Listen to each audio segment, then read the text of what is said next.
Hi, this is Kerby Anderson. You know, each day we take on the tough issues and provide a biblical perspective to them. The topics we cover are wide-ranging: apologetics, theology, prophecy, creation and evolution, intelligent design, marriage, family, child-rearing, the millennial generation, trends in society, politics, economics, business, religious liberty, the Constitution, public policy, foreign policy, military policy, tensions in the Middle East, abortion, homosexuality, pornography, sexual ethics, media, technology, history, and America's godly heritage.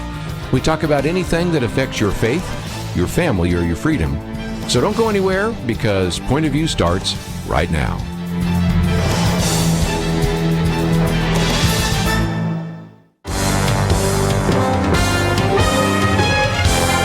Across America, live.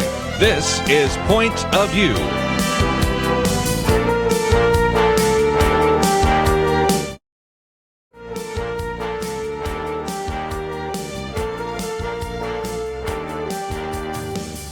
And now, Kerby Anderson.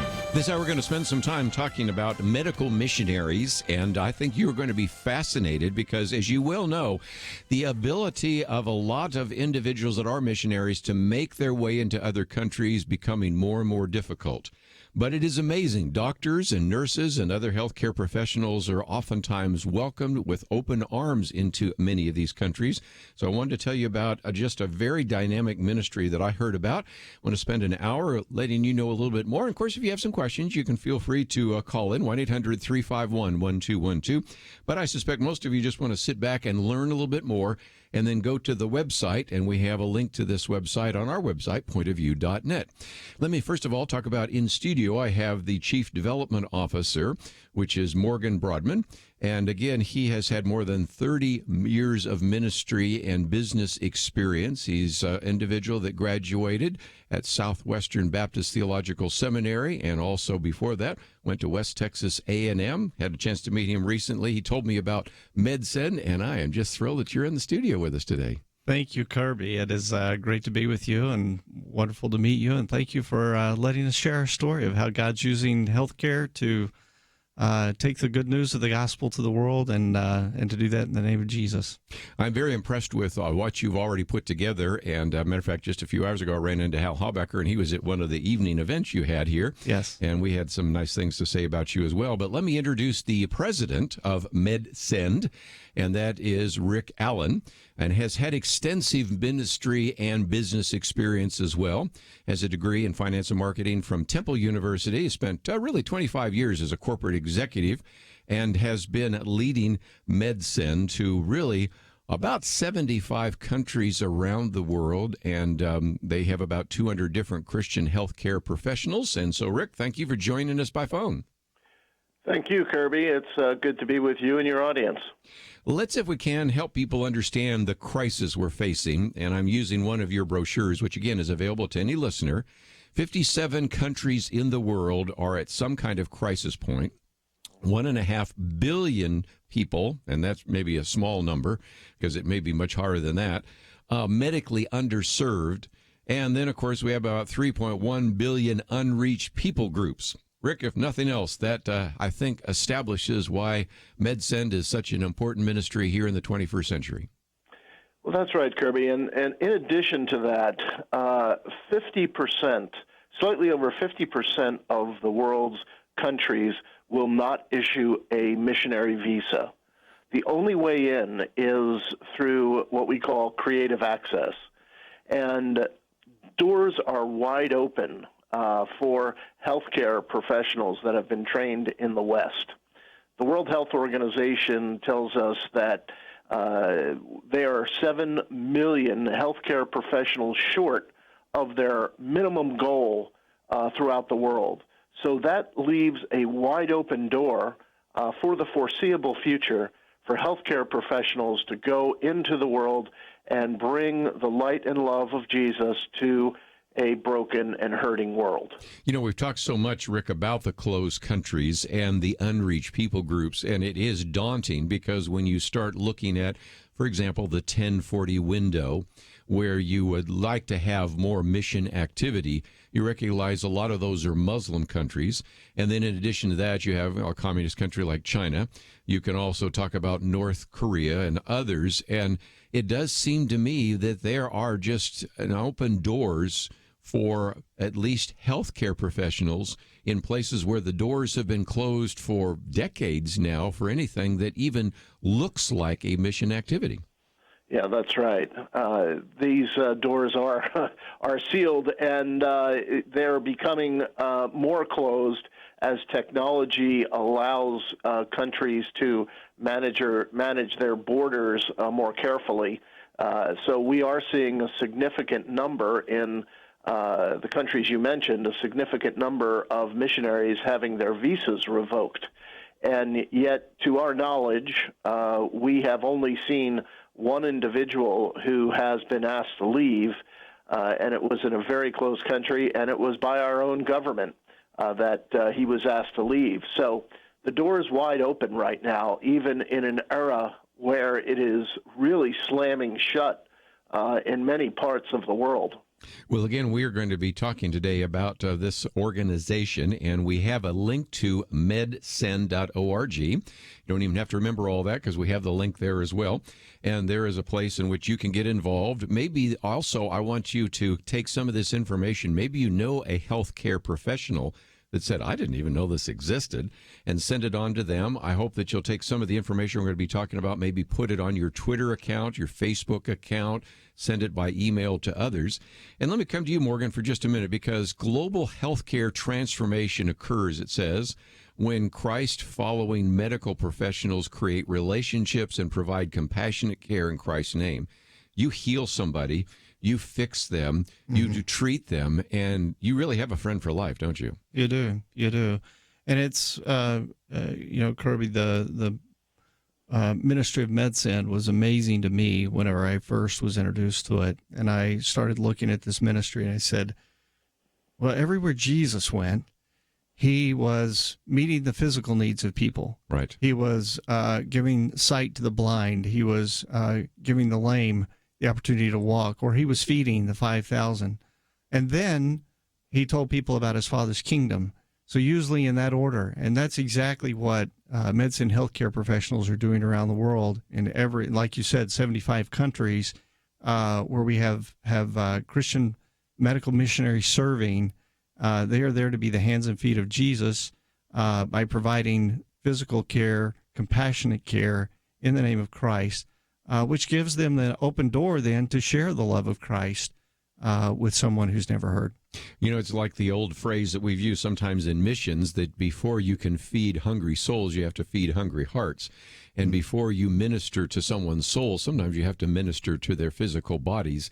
And when we talk about some of these individuals that are underserved, the kinds of things that we would take for granted in terms of clean water, in terms of adequate nutrition, all the rest, simply don't exist. And so for doctors and other healthcare professionals to come in and begin to minister to those needs, I mean, it's almost like somebody came from another world, or Jesus himself comes and is the hands and feet, because they're ministering to them in ways that they would never have a ministry taking place in their own country. Exactly. And you'll hear us use the phrase, the healthcare missionary is a magnet. And it's literally true. Wherever they go, there's a line at the door just on the rumor that they're coming to serve. And I'll give you an example of a woman serving in Burundi, Africa, where she's an OBGYN. Before she arrived, there was no health care for mothers and expectant mothers and their babies. The mortality rate of infants and even mothers was very high. She's solving that problem. That's amazing. I got to take one of those mandatory breaks. When we come back, we are privileged to have two individuals today from an organization you need to know more about. And I hope you and your church would actually support MedSend, because we talk about closed doors. They're not closed to the people in the healthcare professions. And we're going to talk about some other very significant aspects of their ministry right after these important messages.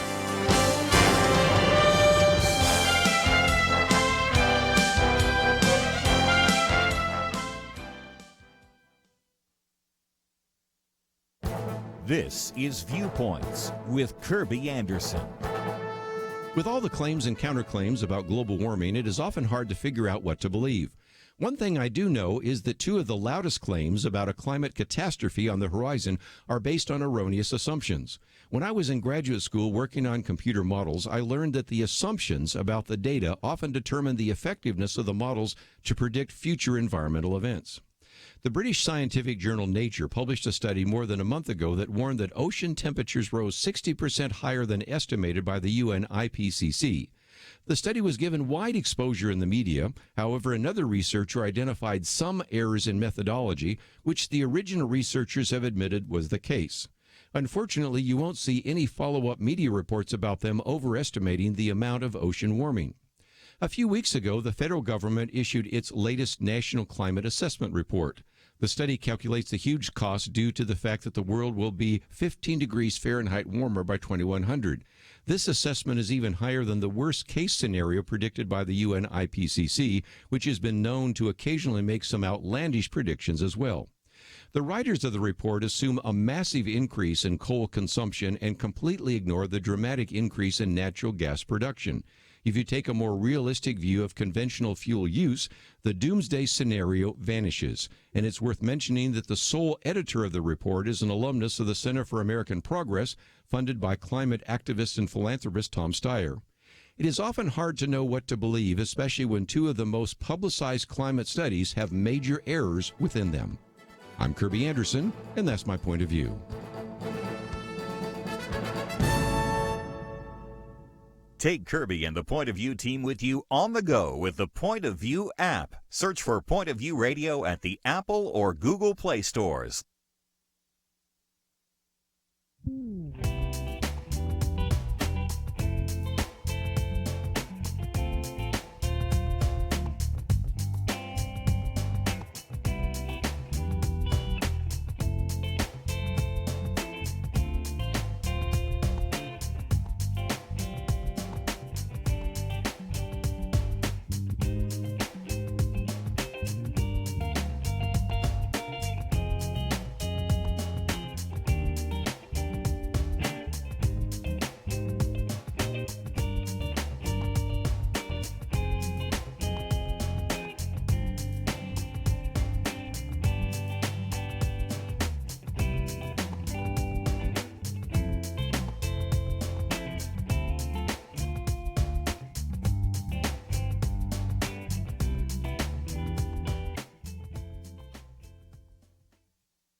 You're listening to Point of View, your listener-supported source for truth. Continue our conversation today as we talk about this ministry, MedSend.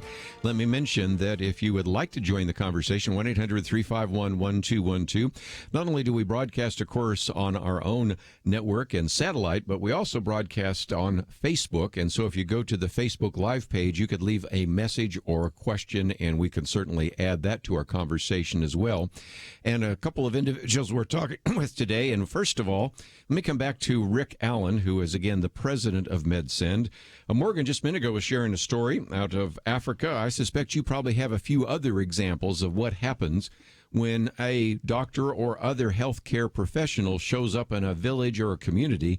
Word goes out that there's an opportunity for you to get treatment that you would never be able to expect to get in that particular country. Mm-hmm. Yes, that's true, and to a large extent, we see the opportunity in three areas.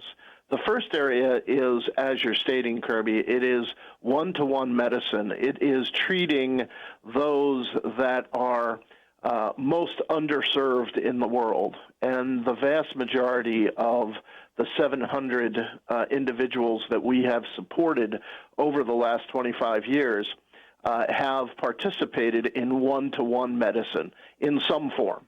And oftentimes it's what we refer to as bush medicine, meaning that they are living in a remote area and are the only healthcare professional within miles. And you hear stories of mothers putting their children in wheelbarrows and walking for days, and that still happens in the world today. It's hard to imagine as we sit in the comfort of our homes and offices, that world still exists, but it is there, and it's real.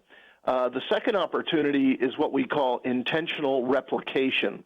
And this is one of the areas that I'm most excited about, and that is where an individual takes their Western training and they become a trainer themselves. So they're training nationals. They're training individuals in the country or continent where they live in Christ-centered residency programs, and thereby providing an opportunity for those individuals to train others. So it is intentional replication, and we look for three things in those programs: high-quality healthcare education, intentional spiritual development baked into the curriculum, and leadership training. So they have an opportunity to go and to train others. And then the third component is national transformation of healthcare systems. Because of their training in the West, they'll often have an opportunity to work alongside of ministers of health.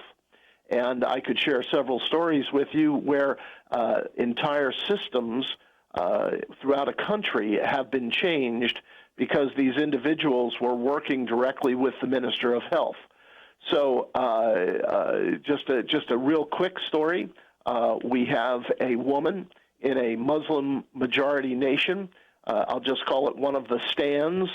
And she was asked by the Minister of Health to write the policy book on emergency medicine and then to take it throughout the country to all of the government hospitals and train doctors and nurses in emergency medicine.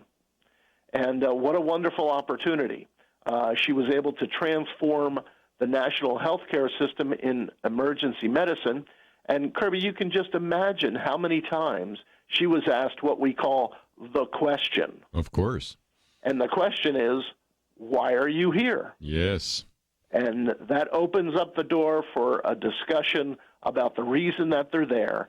And frankly, it is with one agenda that they go, and that is to be the hands and feet of Jesus Christ, to love on people as he did.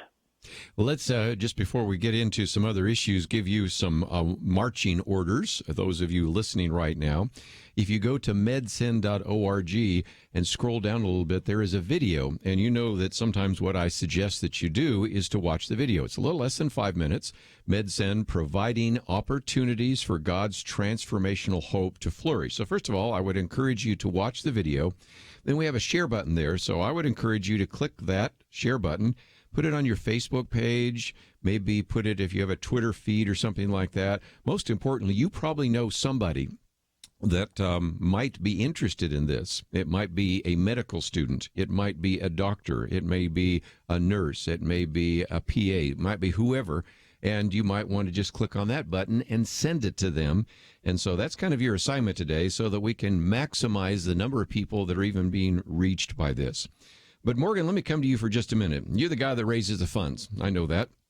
President of an organization means chief fundraiser, but in this case, you actually are the development officer. Right. And you raise money not only to get them there, but this is something which I thought was outstanding, because MedSend recognizes that a lot of individuals that graduate from medical school, nursing school, whatever, they're finding that they have enormous debt. Mm-hmm. And they would like to go to the mission field, but it's going to take years for them to build down that debt enough for them to go and to minister. But you have a program that you have done that, again, I want our listeners to know about. Yeah, great. Thanks, Kerby.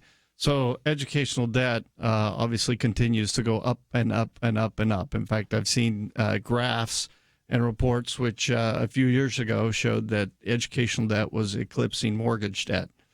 So it's high. That was all educational debt, not just healthcare, but you can imagine what that's like for a healthcare professional.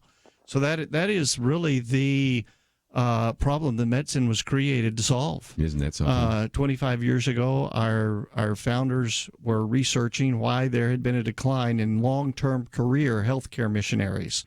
Plenty who would go short-term, but those who would go long-term was in decline. And the research came back and said the reason was educational debt. A doctor finishes their residency, finishes their training. The average debt that we see today is about $200,000 for a healthcare professional coming to us who says, I feel God is calling me to go, but I can't because of educational debt. And so MedSend literally makes the payments for our healthcare missionaries who are serving around the world while they serve long-term on the mission field. So again, I'm just talking to some of you right now that maybe know people that are healthcare professionals that have always said, I've been called to the mission field, but I just don't know how I'm ever going to get there. Or maybe you're a mission organization and you say, we really would like to reach out into this country, but it's a closed country. But we think that the best way to open that door would be to send a doctor, maybe even somebody that's just graduated from medical school in your own church. This is something to really check into. And Rick, I just think it's an outstanding program because I have met many individuals over the years. Again, my grandfather was a doctor. My father was in the pharmaceutical area. Even I speak on medical ethics and things like that. So I tend to be around a fair amount of doctors and things like that. Hal Haubecker used to be a Christian Medical Society. And I see a lot of them that would love to serve in the mission field, but it's that educational debt that's the deal breaker, isn't it?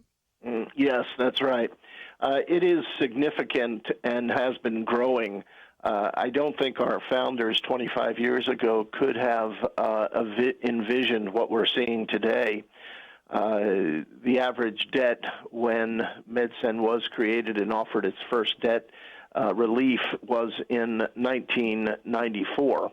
And they were concerned about the average debt levels, which at that time were about $50,000. Wow. And today, as Morgan mentioned, it's hundreds of thousands of dollars, and it continues to escalate. Well, we need to take a break, and when we come back, Rick, you talked about some of the transformations that have taken place, so I thought we'd talk about a few more of those in terms of the medical centers as well as one-to-one ministry that is taking place.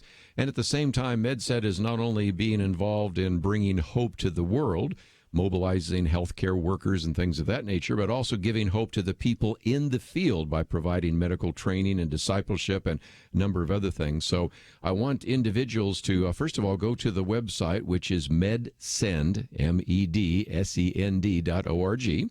Then as you go there, you first of all have your action item, and that is to watch that video. Even as we're taking a break, you got enough time during the break there to watch it, or certainly shortly thereafter, and then send it to someone. And then there's also a brochure. I might even hold that up right now in case you have not seen that. And you can actually download this particular one, Global Healthcare Transformation.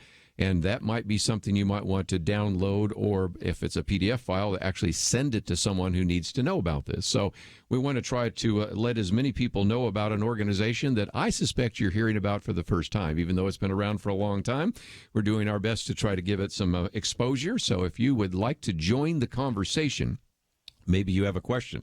Maybe you've always thought about going to the mission field, or you know someone that has. Feel free to give us a call, 800-351-1212. As I mentioned before, we're also on Facebook Live. If you want to leave a message or a question there, we'll take that one as well. And when we come back, we've got a lot more to cover. We're only half done, so much more to talk about in terms of MedSend right after this. The leader looked around the table, motioning to the older men. He said, "You're here to remind us how faithful God has been in the past. Now, you middle-aged guys, you keep us focused on what God is doing right now. Make sure we don't stop. And you younger guys, keep us looking forward. Imagine what God wants us to be doing in the years to come." There's a lot of wisdom there. We have to be thankful for the past, focused on the present, and mindful to plan for a great future.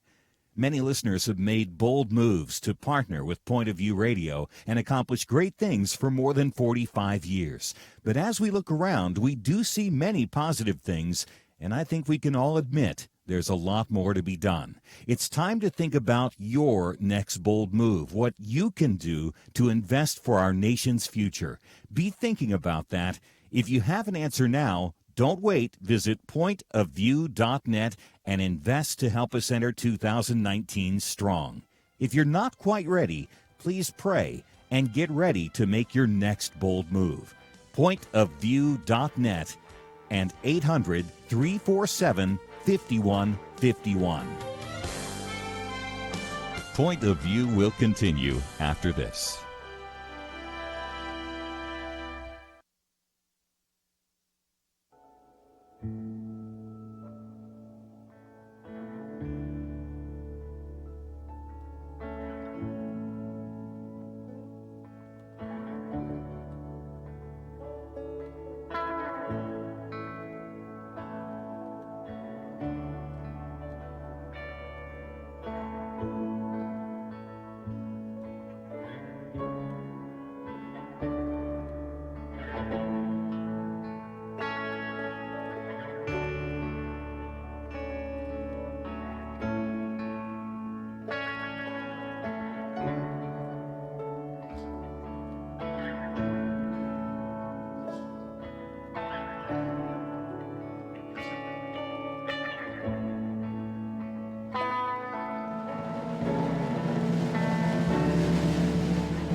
You are listening to Point of View.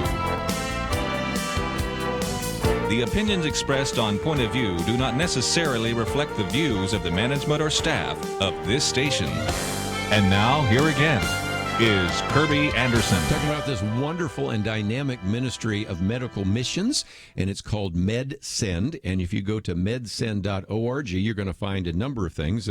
So far, I've kind of pointed out the brochure that's available, the videos. But as you go across, you'll see there's a section on About, Get Involved, some of the resources. And when you can get involved, there's an event that you can attend, but also finances. And I think by now, let me come to you, Morgan, since you are, again, the fundraiser for the organization.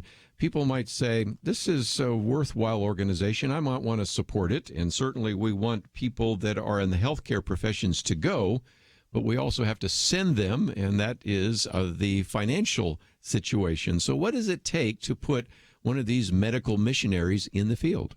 Yeah, great. Thank you, Kerby. So, yes, there are those who are called to go and those who are called to send those who go. And God's Word has a whole lot to say about that and Sure. And how we use our finances. But to fund a MedSend healthcare missionary is on average $12,000 a year for us. That's amazing. So when you think about that number, that's a really, really low number. Yes, it is. To keep a MedSend healthcare professional mobilized on the field for a full year. MedSend funds our healthcare missionaries in 4-year grants. So when someone comes to MedSend, they're signing up for 4 years. So $48,000 is roughly our commitment to mobilize someone. If you want to boil that down, you can boil that down to $35 to keep someone there for a day, all the way to that number. But that's the financial commitment that we have. So we rely 100% on God's faithful people, the senders, to make it possible for, like I say, about 200 healthcare missionaries serving around the world right now. And again, there are some opportunities for events, because some people might say, I just heard about this. I don't know about it. I'm pretty sure none of my friends know about this. Is there a possibility that you or Rick or somebody could come to a home or a church or a missions conference or something like that? Yes, we welcome the opportunity to have events and where we can bring in one of our healthcare missionaries to speak to an audience. So churches that would like to have us do that, or individuals, medical groups. There are Christian medical groups that meet around the country. We'd be glad to come in and speak to one of those. And you can also go back to the MedSend website, and we have an events section on our website where if we have an event that's coming to your area, you can sign up for that, or you can request a MedSend event in your area if you'd like to do that, and we'll schedule that with you. Rick, let's see if we can talk to you for just a minute, because I have a chance as a fellow missionary oftentimes to go to missions conferences or to go to Christian conferences where they will feature a missionary. It does seem to me that we are right now using radio to try to let a lot more people know about this organization, but it seems to me that you'd be available to speak at some of those conferences, wouldn't you? Yes. There's various topics that I can speak on. As you might recognize, most of the people that we deal with are millennials, and that tends to be a hot topic today. And to a large extent, the millennials tend to take it on the chin a bit. But I can tell you that the millennials that we deal with are some of the most driven and compassionate people you could possibly imagine. So there's a broad range: educational debt, what's going on, how God is using healthcare throughout the world today. These are topics that I can speak on. Let me just for a minute, Morgan, come back to you, because we were going to talk about millennials. You know as well as I do, since you're familiar with the program, that on a typical Wednesday, tomorrow, we'll have millennials sitting in that chair. Those of us that are non-millennials are not invited. They bring me in as a token. But other than that, it's the millennials. And we've recognized the real need to really challenge the millennial generation. And as Rick just pointed out a minute ago, sometimes they get a little bit maligned, although we were certainly very positive towards them on a program even recently. But the bottom line is that this is the new generation, and many of them have graduated from medical school. They have years and years to give. As the baby boomers are retiring and a lot of those medical missionaries are coming home, we really need to challenge the Generation Y millennials and the Generation Z, the so-called iGen generation, because they're the future leaders and they're the future healthcare professionals that'll be out there in the field. Exactly. And these young millennials, Kerby, I mean, they are going with such a passion, willing to leave behind so much. I mean, we think about what a doctor can make financially by working in the United States. We think about the benefits that come from that, and someone who's willing a young millennial to walk away from what at least people in my generation might say, well, really, you want to do that?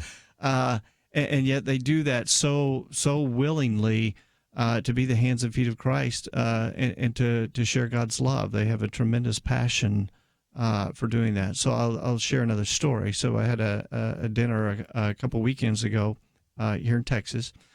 We had one of our MedSend, we call them grant recipients. So this is a brand new family physician, has been awarded his MedSend grant. His family was from Sierra Leone. They fled during the Civil War. He was born and raised in Canada, became a Christ follower and a Christian. He's a millennial, married, has 3 children of his own, getting ready to go back to Sierra Leone, where his family came from, one of the poorest places on the planet, to be able to serve in the name of Christ. Outstanding. That's a millennial testimony that, it brings a lot of joy. You know, Rick, one of the things we talked about with you just a few minutes ago is not only are you bringing hope to the world, kind of one-on-one kind of medical missions and discipleship, but also giving hope to the people in the field because you're providing medical training and discipleship. And it does seem to me that we sometimes have a truncated view of what medical missionaries are, and that is they're just treating individuals and then going home. But in some cases, they're completely revitalizing the medical foundation of that particular country, aren't they? Yes, that's correct. And an interesting thing to note is the world is becoming more dangerous and difficult. And these healthcare professionals are able to access areas of the world that are dangerous and at times very difficult to live in. And they're making these long-term commitments to transformational change, both within individuals as well as in communities and, as we mentioned earlier, countries. So they have this incredible opportunity, but the context in which they live is becoming much more difficult. So what we're trying to do is, amongst the 55 mission-sending partners that we have that have all joined MedSend, we are working with them to identify appropriate places for their people to go, then preparing them adequately and caring for them once they get onto the field. So we're really looking at trying to use the influence that we have within global healthcare missions to improve selection and assignment, preparation, and continuing care as they go into increasingly difficult and dangerous areas. If people want to know a little bit more, obviously they can sign up and get your newsletters and appeal letters and things like that. They can even schedule an event. Of course, mentioned this particular brochure that they can download and the video. But I thought I'd feature, just before we take a break, one other one, and that is the MedSend blog, because there is an opportunity to hear some of those stories. I see some here by Amber Murdoch and some by individuals that are involved with the development department and all the rest. And so that's another way to really give some people some visibility about what is taking place in your ministry, right? Yes, absolutely. We encourage you to visit the blog, where we will share stories. It's one thing to listen to me and Rick talk about what's happening in the world, but these are the folks that are boots on the ground. They're there. They're doing the work, and each one of those stories on the blog, a story of transformational hope and how God is using His people to bring healing. And again, I might just suggest that, of course, radio, we don't have as many visual images, and that is why, again, going to the blog, you've got pictures with every one of those blog posts. Yes. And so, first of all, that is something that you could use to put in a mission conference brochure. It's something you could use for your own Twitter post. It's something that you could use to maybe even send on to somebody else that either would like to go or would like to sponsor an organizational like this organization or others that are doing medical missionary. So again, I just wanted to mention, as we're coming to a break here, the MedSend blog.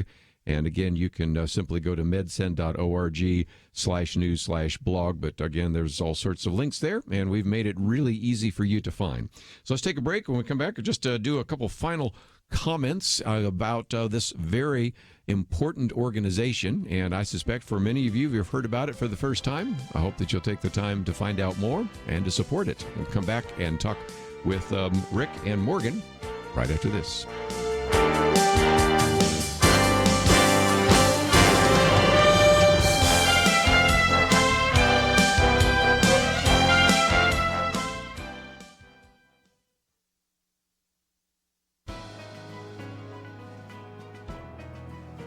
Welcome to the First Liberty Briefing. I'm Jeremy Dice. The Liberty Christian Center in Watertown, New York, asked for permission to use the Watertown High School cafeteria for its religious services.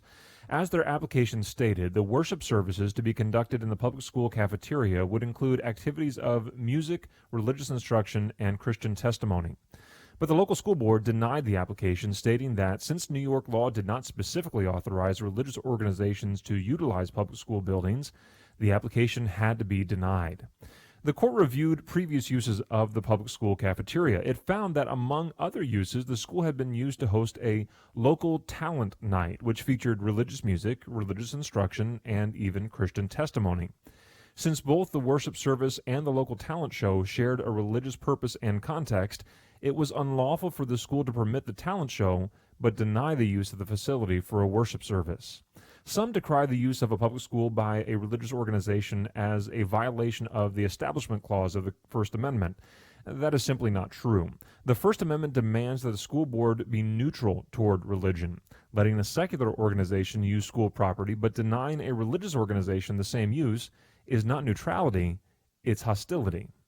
To learn how First Liberty is protecting religious liberty for all Americans, visit firstliberty.org. I'm Kelly Shackelford, President and Chief Counsel of First Liberty Institute. Some people think our religious freedom will soon be gone, but that's not true. The fact is that First Liberty, a national network of America's top attorneys, is winning over 90% of our cases. We defend religious freedom for people like you. Go to firstliberty.org and read the exciting story. That's firstliberty.org.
Now, back to Point of View, your listener-supported source for truth. Back once again for a few more minutes as we talk about MedSend, and let me just again encourage you to go to that website. But Rick, let me come to you for just a minute. Let's say we have some people listening right now that are saying, I'd like to do this. I'm in medical school and I'm going to graduate in a year or two, and I'm wondering, should I go and join with you or do my residency? Or maybe you got somebody that's just already in medical practice, a doctor, nurse, PA, whatever. I've always wanted to do that. What does it require for me to actually begin to consider working with you and joining with you? What's the application process, and what do individuals that maybe want to join with you need to know? Well, we define a healthcare professional pretty broadly. So there is the physician, the nurse, the dentist, but we also provide grants for those in the allied health. So physical therapists, we will provide grants for nutritionists, ophthalmologists. I mean, it's a pretty broad definition. So with a physician in particular, during their residency program, they would want to start to look to mission-sending organizations, and one of the best places to look is medicalmissions.com. They have a wonderful website that is database-driven, where you can enter in your profession. You can enter into their search engine where in the world you'd like to go, and they will bring up all of the opportunities, all of the organizations that work with that profession in that part of the world. So that's a good place to start your research. And then from there, you go and identify which of these mission-sending organizations align with where you think you're being called, and start to interview them. So I like to say that we're wholesale, not retail. And by that, I mean that an individual really comes through one of our partners to get a grant. So they would identify one of our partners who was working in a part of the world where they feel they're being called, and then submit what we call the preliminary application, which is available right on the website. So again, just some great opportunities. Might just mention too, Morgan, that you live right here in the Dallas area. So if somebody wanted to meet you face to face or get face-to-face consultation, or for some of our churches, even in the Dallas area, for example, that say, I'd like to have somebody come and speak at a missions conference or have a booth. You're available for that, aren't you? Absolutely. Would welcome that opportunity. Yes. Let's talk about some of the opportunities. We're talking about those who are being sent. How can we uphold those that are being sent? Because there are two issues that came to mind. One, when I was talking about the blog a minute ago, anybody has a prayer ministry, I would just say, just take some of those pictures, take some of those stories, and put that out to your prayer warriors, because you certainly need and desire prayer for those individuals in these 75 countries, or that are actually ones that you've been in, at least in the past or currently. And then second of all, of course, you need finances, as we pointed out. It's pretty amazing that you're willing to help them with their educational need, as well as support them when they're out there on the field. Exactly. So, Kerby, on the MedSend website, you mentioned prayer.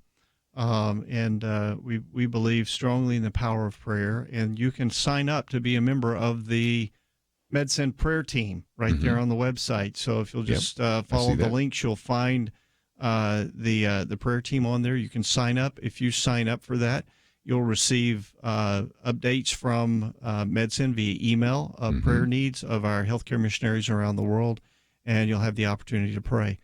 As you mentioned, finances, December is obviously one of those times when folks are making end-of-year giving decisions. And so if you've heard our story today, you believe this is something you'd like to help us support, you can go to medsend.org.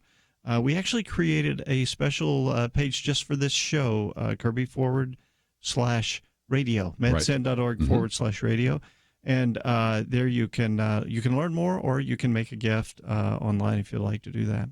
Again, we have that link on our website. We also have it on the scroll that is showing up when we have Rick by phone, so you can see it either way. And that is going to give you all sorts of information and an opportunity.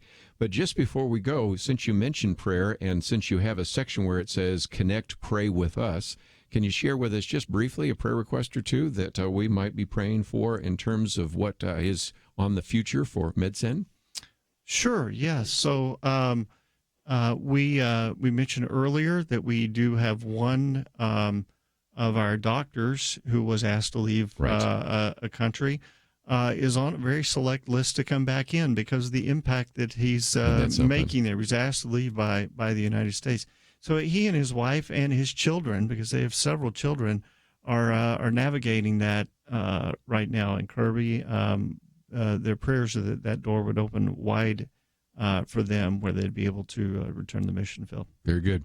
So just before we run out of time, Rick, I wanted to get some final comments from you, because you've been involved in different kind of ministries over the years, and yet this is the place where God has put you. And it does seem to me that we just need to once again recapture this vision for the fact that even though we have so many closed countries in the world, those countries are not closed to medical missionaries. They're not closed to these healthcare professionals that you're providing. So talk about the opportunity that you see that you have over the next couple of years.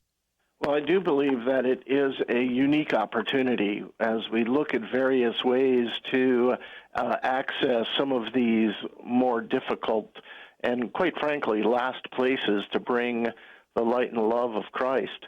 Healthcare is a leading edge. I do believe that over time, even the doors for Western-trained healthcare professionals will begin to close, but right now that door is wide open.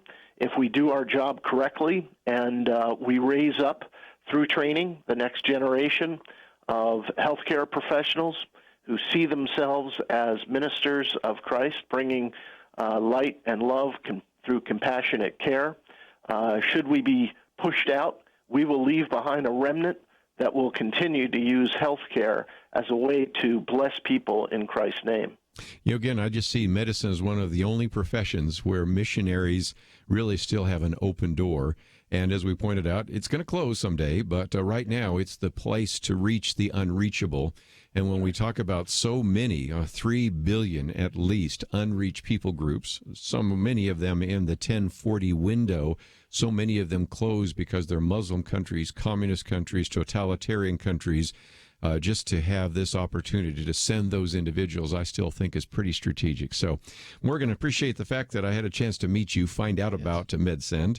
And Rick, it's really been great to meet you by phone. I'd love to meet you face to face next time we happen to be in the same zip code, because you have a dynamic ministry, and it was just great to have you on the program with us today. Well, thank you. I would look forward to that. And God bless you. Merry Christmas and Happy New Year to you and all your loved ones. Let's, if we can, Morgan, again, just mention that even for our Dallas listeners, that you could actually come and meet them. So you're just right here in the area. Absolutely. I live in Garland, Texas, and so glad to go anywhere. And again, there was an event that took place last month in Dallas. I suspect you'll have some new ones in the future. So that's all the more reason why I would encourage people to go to medsend.org, sign up and find out a little bit more. So that you can, first of all, pray for this organization, give to this organization. And you heard my assignment to you one more time. Go to that particular link that gives you that video. It is just a little less than 5 minutes long. Watch the video, then click the share button and send it to someone. Put it on your Facebook page, maybe put it on a Twitter feed, maybe send it to somebody that you know that might be interested, and you will have certainly helped advance the cause of this organization. So, Morgan, thanks for being in studio with me today. That's great to be with you, Kerby. Thank you. We're going to take a break. And again, if you want any more information, what we're talking about, it's all available at our website, which is pointofview.net. So feel free to go there, find some of that material, and pass it on to others. We'll need to take a break. We have a lot more to cover, and we will do so right after this.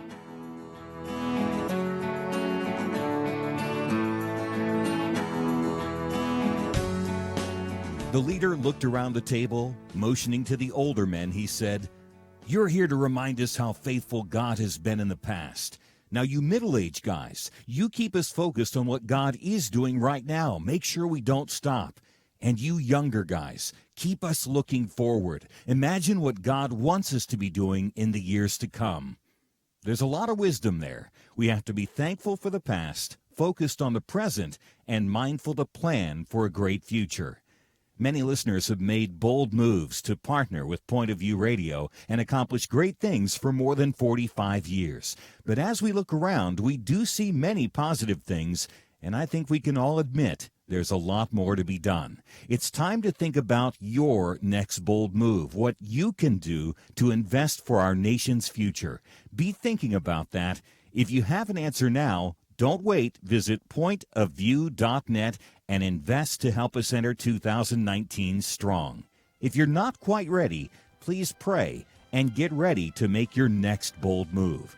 Pointofview.net and 800-347-5151. Point of View will continue after this.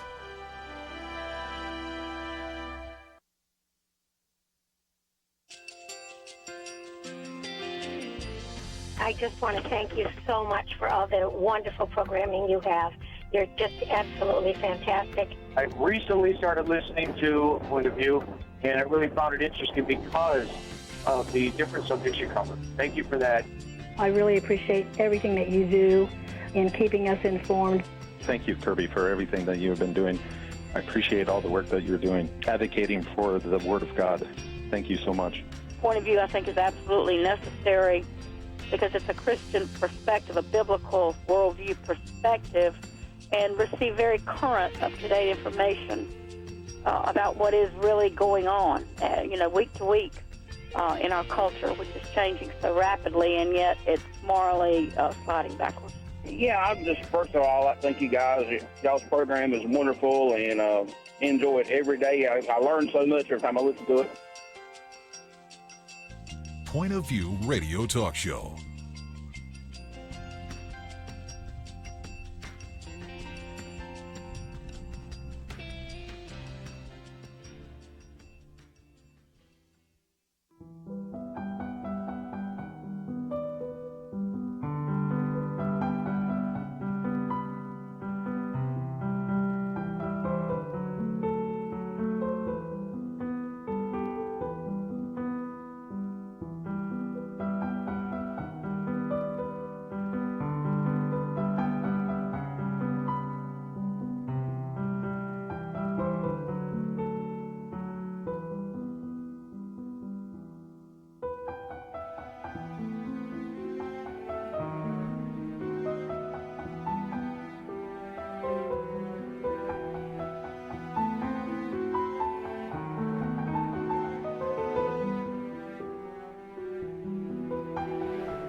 Hi, this is Kerby Anderson. You know, each day we take on the tough issues and provide a biblical perspective to them. The topics we cover are wide-ranging.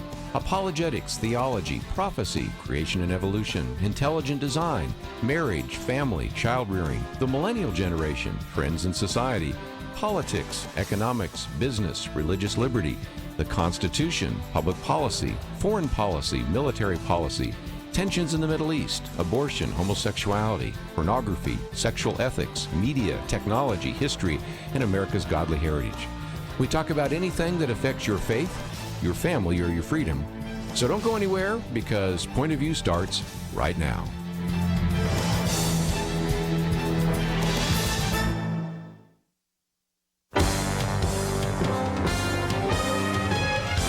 Across America, live. This is Point of View.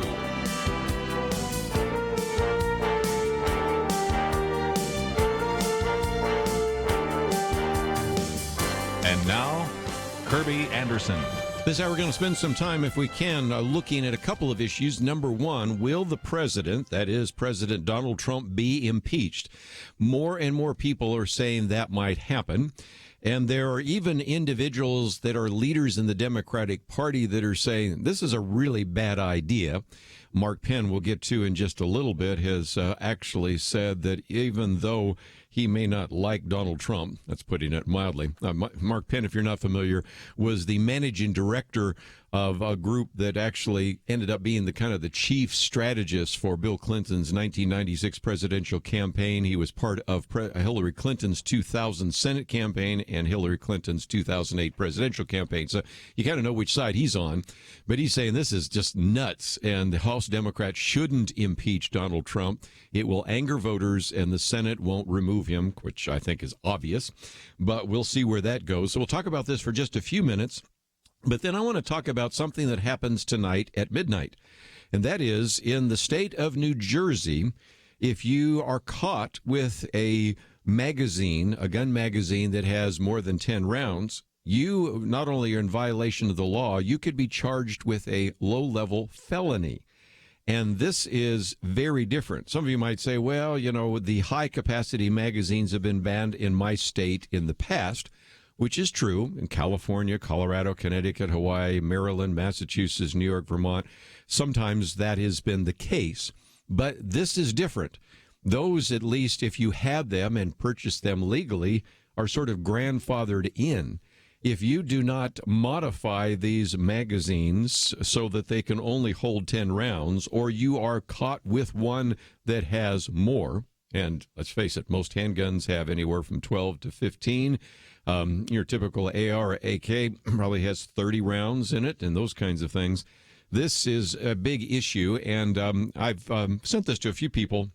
And the universal response is, I'm glad I don't live in New Jersey. Well, my guest in studio tomorrow is from New Jersey, so it'd be interesting to talk with him about that. But I'd love to get your thoughts about this, because it's one thing to say, okay, we do not think that these high-capacity magazines should be allowed.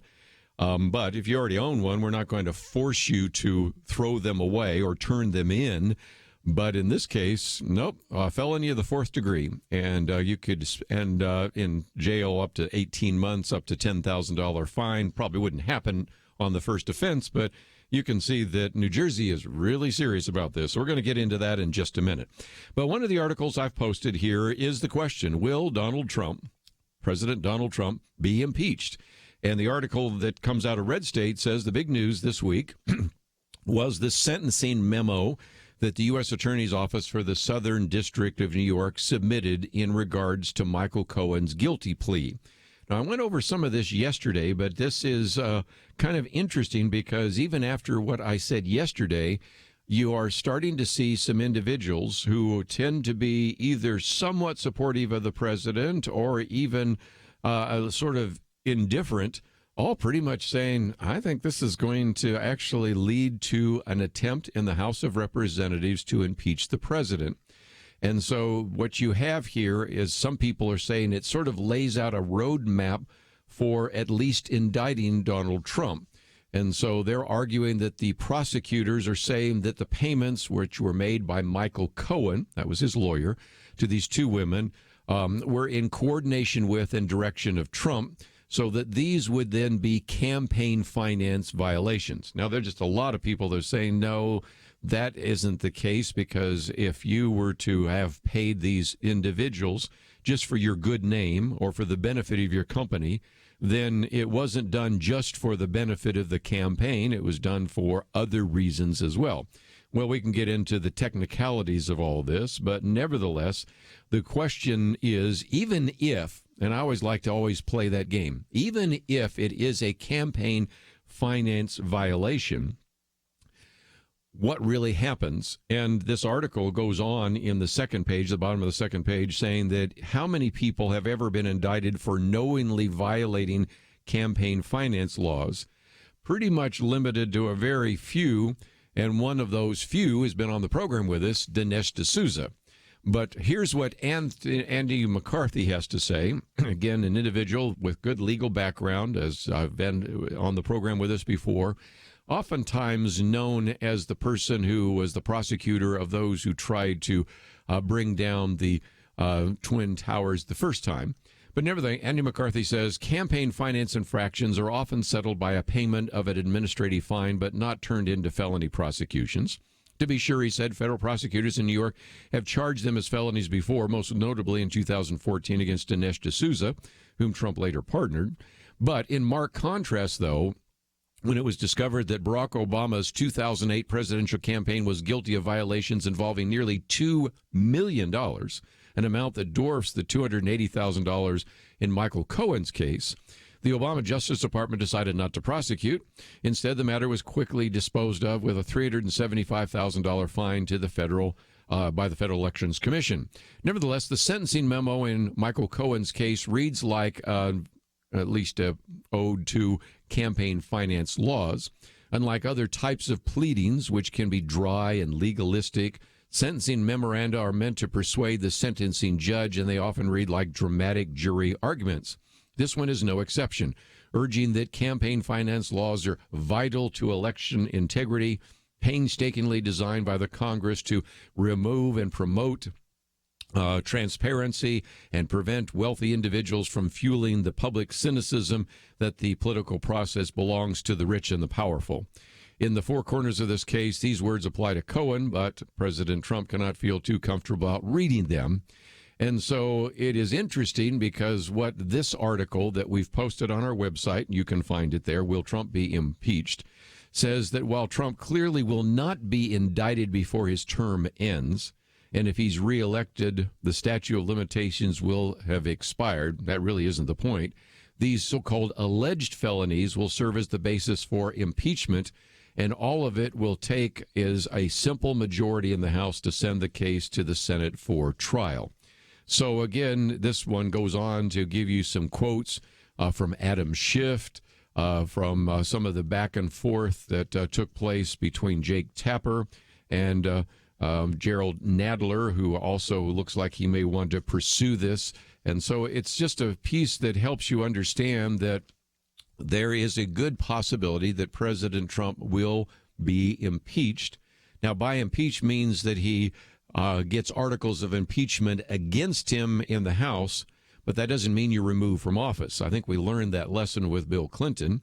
And you might say, well, what is the point if you know that there is not a chance that the Republicans in the Senate will remove Donald Trump? Well, there's a couple of arguments that are made. First of all, to even the score for Bill Clinton. Bill Clinton was impeached, so we've got to find somebody to impeach. And so we're going to impeach, of course, Donald Trump. Second, of course, to put an asterisk next to the election of Donald Trump, which some have said were basically illegitimate. And then also, number three, to, in a sense, meet the demands of their base that are calling for impeachment. And if you even look at the article, it's got some pictures of individuals calling for the impeachment of the president. We come back for just a minute. I want to just give a couple of quick comments from Mark Penn. And I want to talk about New Jersey banning any high-capacity magazine. We'll be right back.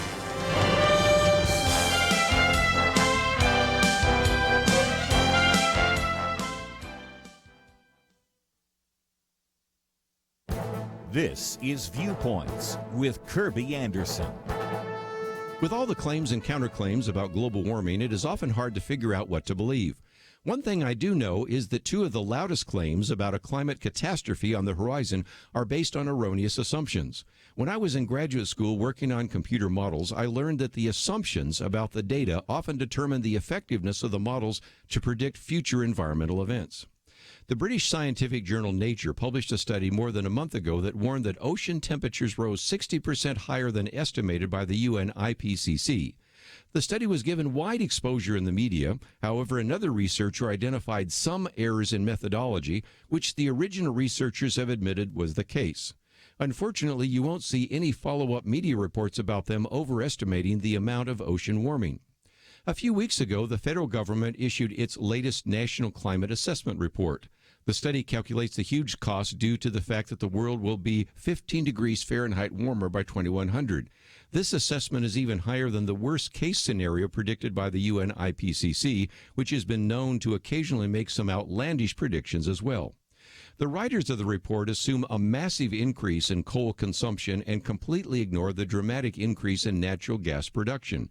If you take a more realistic view of conventional fuel use, the doomsday scenario vanishes. And it's worth mentioning that the sole editor of the report is an alumnus of the Center for American Progress, funded by climate activist and philanthropist Tom Steyer. It is often hard to know what to believe, especially when two of the most publicized climate studies have major errors within them. I'm Kerby Anderson, and that's my point of view.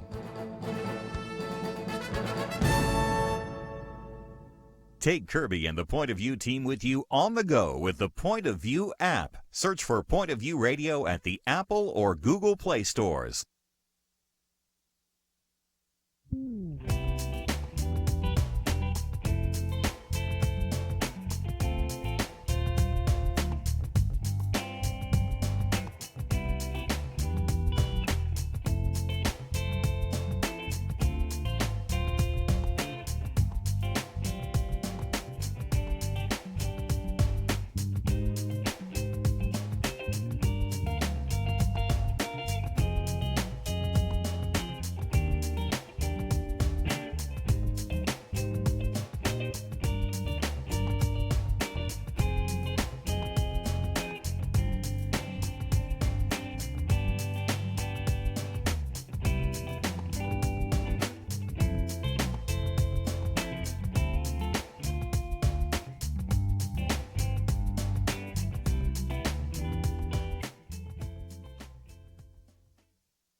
You're listening to Point of View, your listener-supported source for truth. If you'd like to join a conversation, 1-800-351-1212. One of the questions on the table, should the House of Representatives impeach Donald Trump? The report will come down, obviously, from the Mueller investigation, and it is interesting to see that some people are actually saying that that will indeed happen. Mark Penn, who, as I mentioned just a minute ago, worked on Bill Clinton's presidential reelection campaign, worked on Hillary Clinton's senatorial campaign, and on Hillary Clinton's first attempt at running for the presidency. So he is certainly an individual that is very close to the Clinton organization. He is certainly well known in Democratic circles, but said House Democrats shouldn't impeach Donald Trump. It will anger voters and the Senate won't remove him. And I think it's worth pointing out that if you watch some cable news, you would be surprised to find out that the Rasmussen poll today says that the approval rate for Donald Trump is 49%. 49%. Or, to put it another way, actually as good as, in some cases even better than during the same period of time for Barack Obama. So it's going to be even harder to try to pull that together. Now, again, the surveys also point out that a lot of Americans, though they approve of Donald Trump or his policies, don't like the way he's handled the Russian investigation. Got that. A lot of them don't appreciate his tweets and all of that. Understand that as well. But here we're talking about impeaching. Let me just pull a few pieces from Mark Penn's very well-written piece. And Mark Penn says, if the definition of insanity is doing the same thing over and over again and expecting a different result, then perhaps the Democrats are on a crusade to impeach Donald Trump should think twice about the road they're heading down. He says it's one thing to hold more investigations or to try to get President Trump's tax returns. It's quite another to turn the entire machinery of Congress over to the impeachment process while blocking compromises on health care immigration, infrastructure, and other important legislation. And he uses two examples, which I thought were very good. Look at what happened in the Clinton case. Look what happened in the Kavanaugh hearings, and you can see quite a bit. In the Clinton case, voters reacted negatively to Republicans trying to actually impeach and then even remove from office Bill Clinton, because it was said early on this was about sex. Well, really, it was about lying under oath, but whatever. And then he goes on to say that during the Kavanaugh confirmation fight, voters reacted negatively to Democrats on the Senate Judiciary Committee who went overboard with, he calls it Spartacus moments. I wonder who he's talking about there. And so basically he concludes, voters make clear in both the Clinton and Kavanaugh cases that they want their elected representatives in Congress to get the business of lawmaking done and not focus on partisanship. And then he goes down and just tries to bring some kind of sanity here and said, look, it takes the votes of 67 senators to convict a president impeached by the House and remove him from office. As of the elections last month, he says we have 53 Republicans, 47 Democrats. So you can do the math. You have 47 Democrats is not 67, even assuming all 47 Democrats would vote to remove Donald Trump from office. And I don't believe all 47 of them would, but just for the sake of argument, even assume all 47 would want to vote to remove him from office. You'd need 20 more. You'd need 20 of the 53 Republicans. And as he said, that's not going to happen. But he says the pressure from the Democratic base to impeach Donald Trump will be enormous. So House Democrats will likely go down the impeachment road that without significant Republican support will come off as a partisan overreach. Near the end of his article, he says, so come January, the Democrats in the House will have a choice. They can accept the Mueller report and move on, or they can hold endless hearings all over again, run by Representative Gerald Nadler from New York, who is expected to chair the House Judiciary Committee, and then vote to impeach the president or censure him for actions described in the Mueller report. The smartest move Democrats could make would likely approve some kind of censure motion against President Trump after a few hearings, and then say the American people will decide in the 2020 election who will be president for another 4 years. Now, for those of you that wonder about the idea of a censure, one of the more prominent presidents who was ever censured is a man by the name of Andrew Jackson. Pull out your $20 bill in your wallet or your purse. You see how well that worked, right? So, nevertheless, that is the current debate. And as you turn on the Talking Head shows tonight on cable or turn on at other times or see the point counterpoint in the newspapers, you're going to see all sorts of comments about it.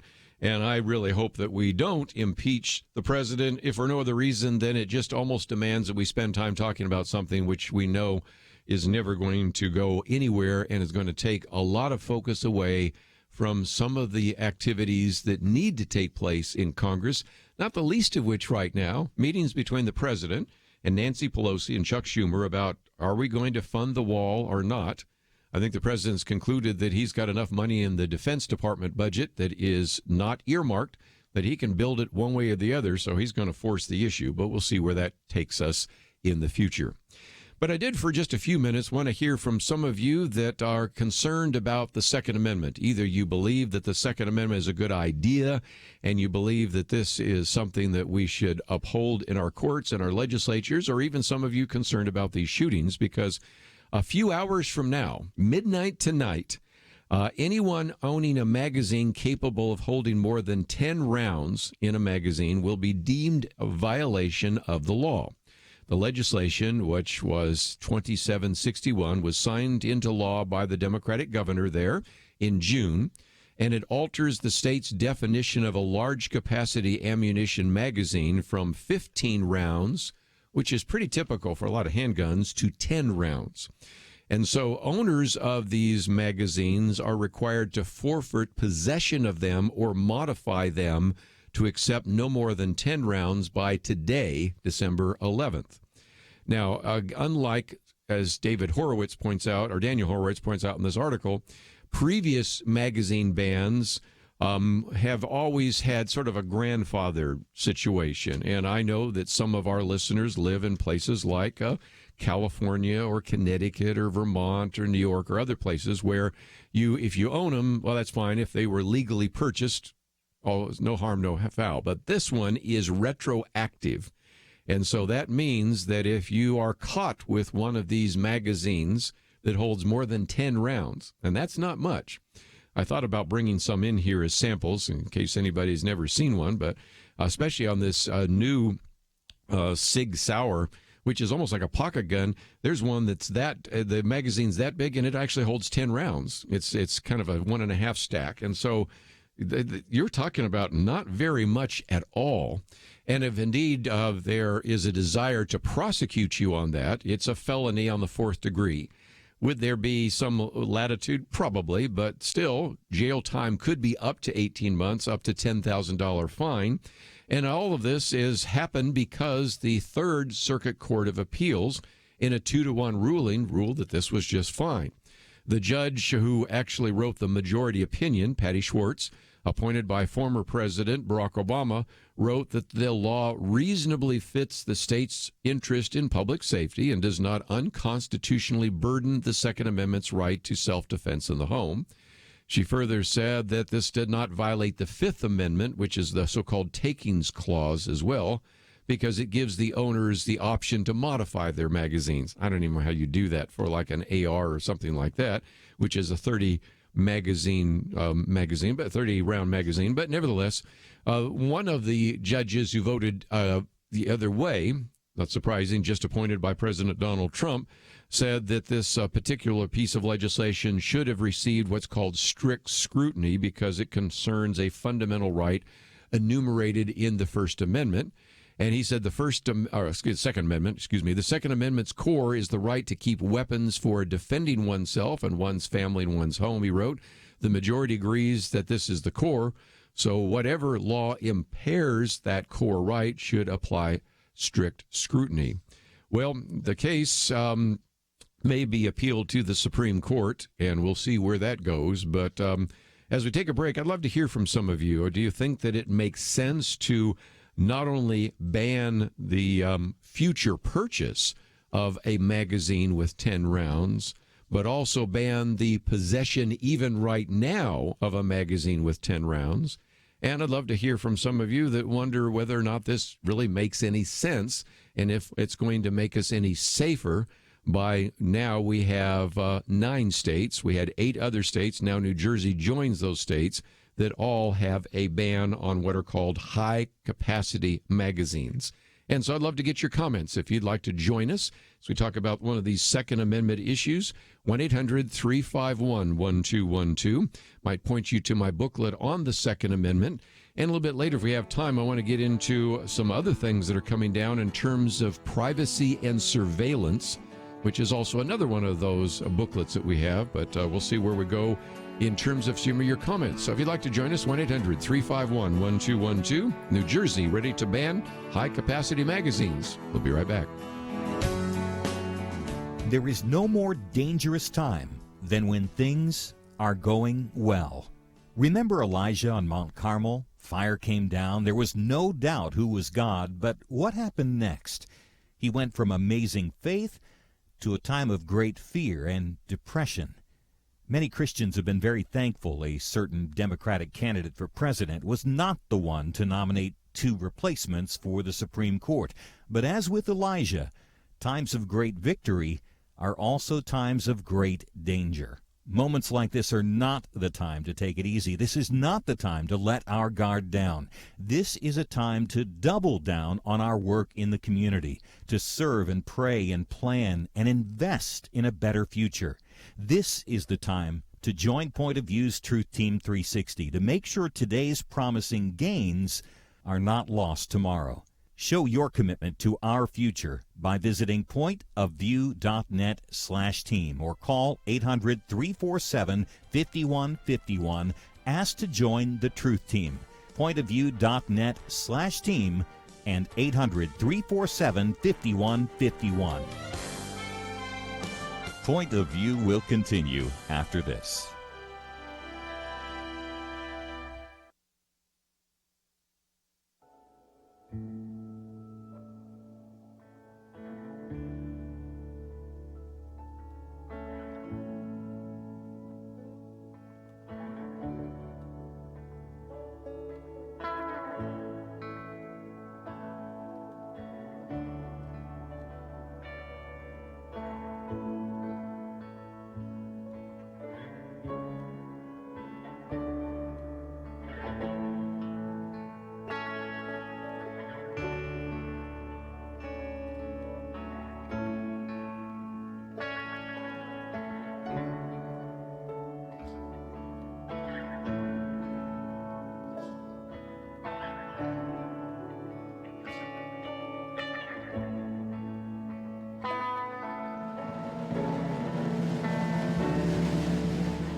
You are listening to Point of View.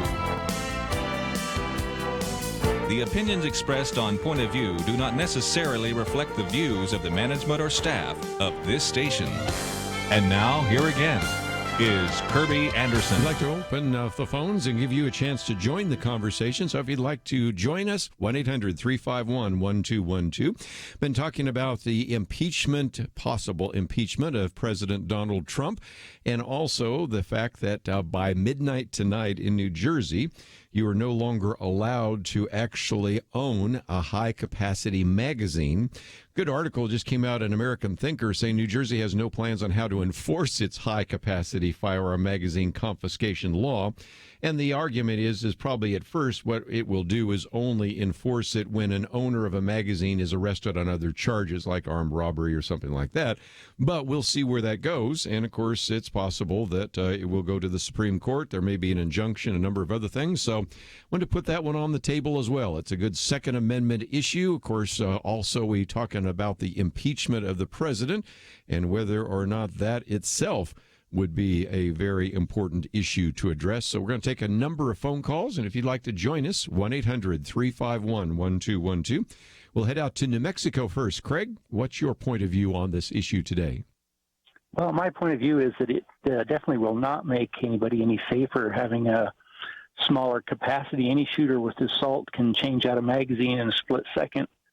So whether you have one magazine that holds several rounds or you have half a dozen smaller magazines, for a real shooter, it makes no difference at all.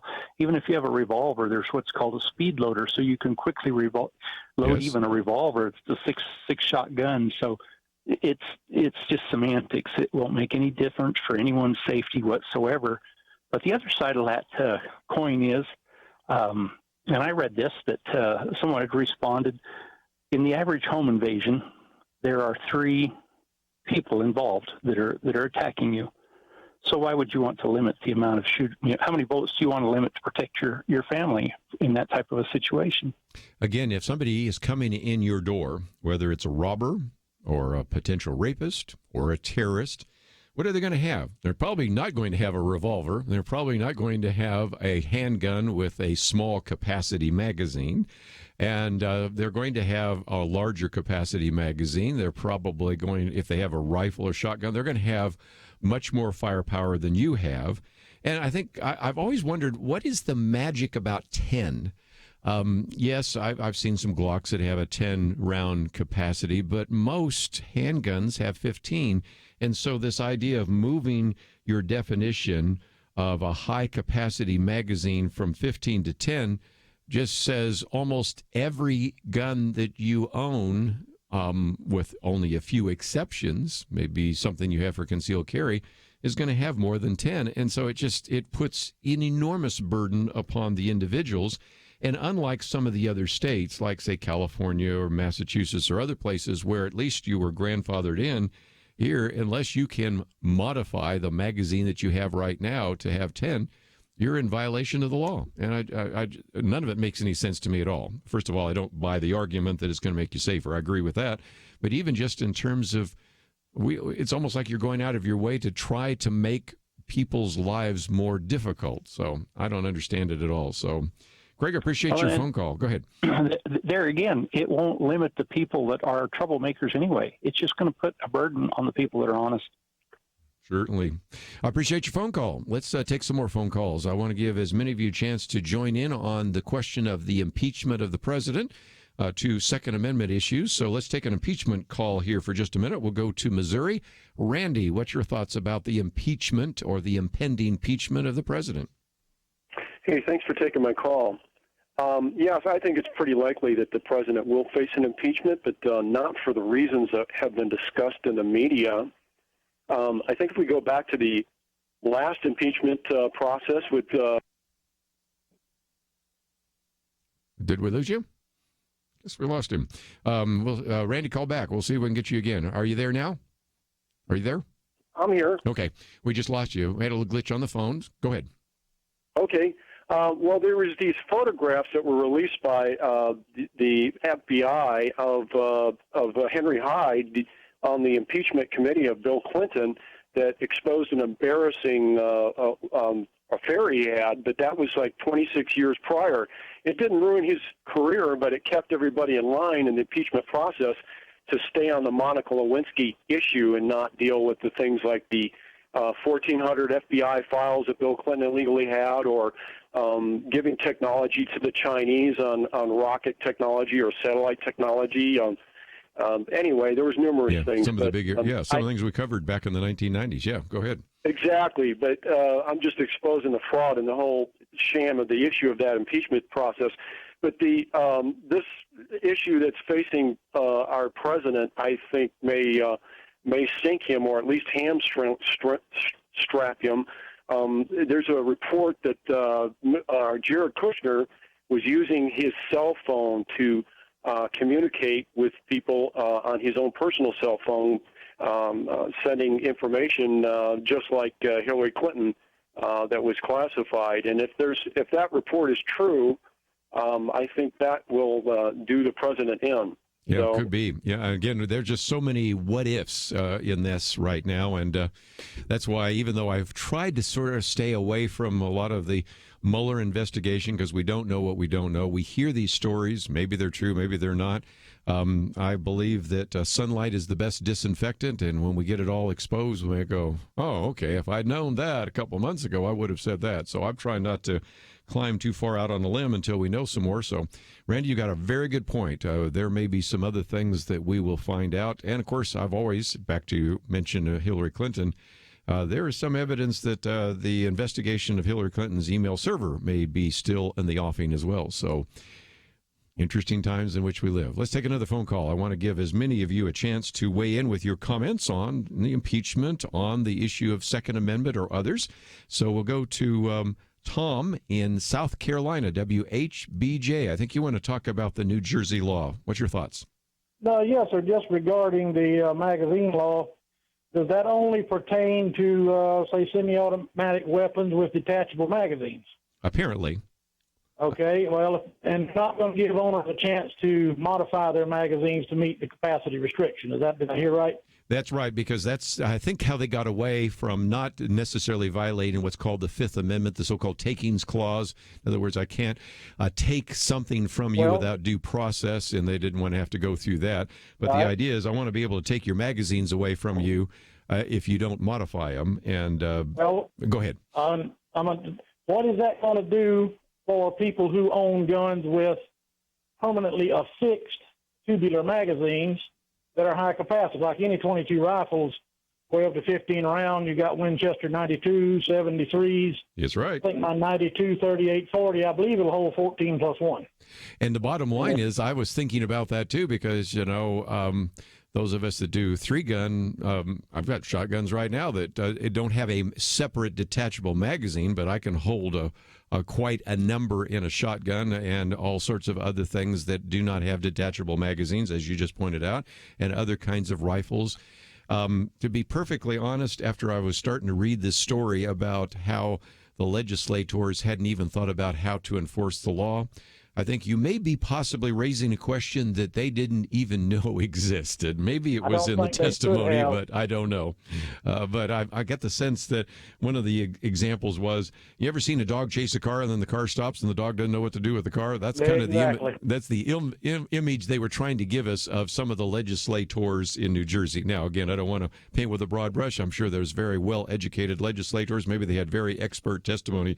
But that's the kind of reaction you're getting right now from some of these people. If you don't even know how you're going to enforce this law, and you don't know how you're going to go out about confiscating this, I think what it will mean is that only when somebody is arrested for something else or charged with a crime, if indeed they also have a high-capacity magazine in the gun that was used in the in perpetrating the crime, well, then maybe that's when they'll enforce it. We'll see. But at least on paper, starting at midnight tonight, if you've got any magazine in your house, in your gun safe, or anything else that has a capacity more than 10 rounds, you're in violation, and you could be charged with a felony of the 4th degree, which I just think is amazing to me. I've never seen anything quite like it, and if nothing else, maybe just a good reason to evaluate who you're going to put into the legislature and what kind of laws you really want to meaningfully impose so that you can make the country safer. Let's take a break. I suspect a few more of you have some comments about these issues. If not, I'll move on to one other issue about privacy, but I wanted to give any of you had any comments about the deadline facing those of you in the state of New Jersey. It's only a few hours from now, and don't get caught with one of those high-capacity magazines. That could really be a problem for you and your family. So let's take a break. We'll come back. We'll take some more phone calls if you'd like to join us, 1-800-351-1212. If not, we've got more to move on to. And don't forget, in the next hour, Melissa Kane Travis will be with us. New book out, Science and the Mind of the Maker. What the conversation between faith and science reveals about God. Fascinating book coming up next hour, right after this.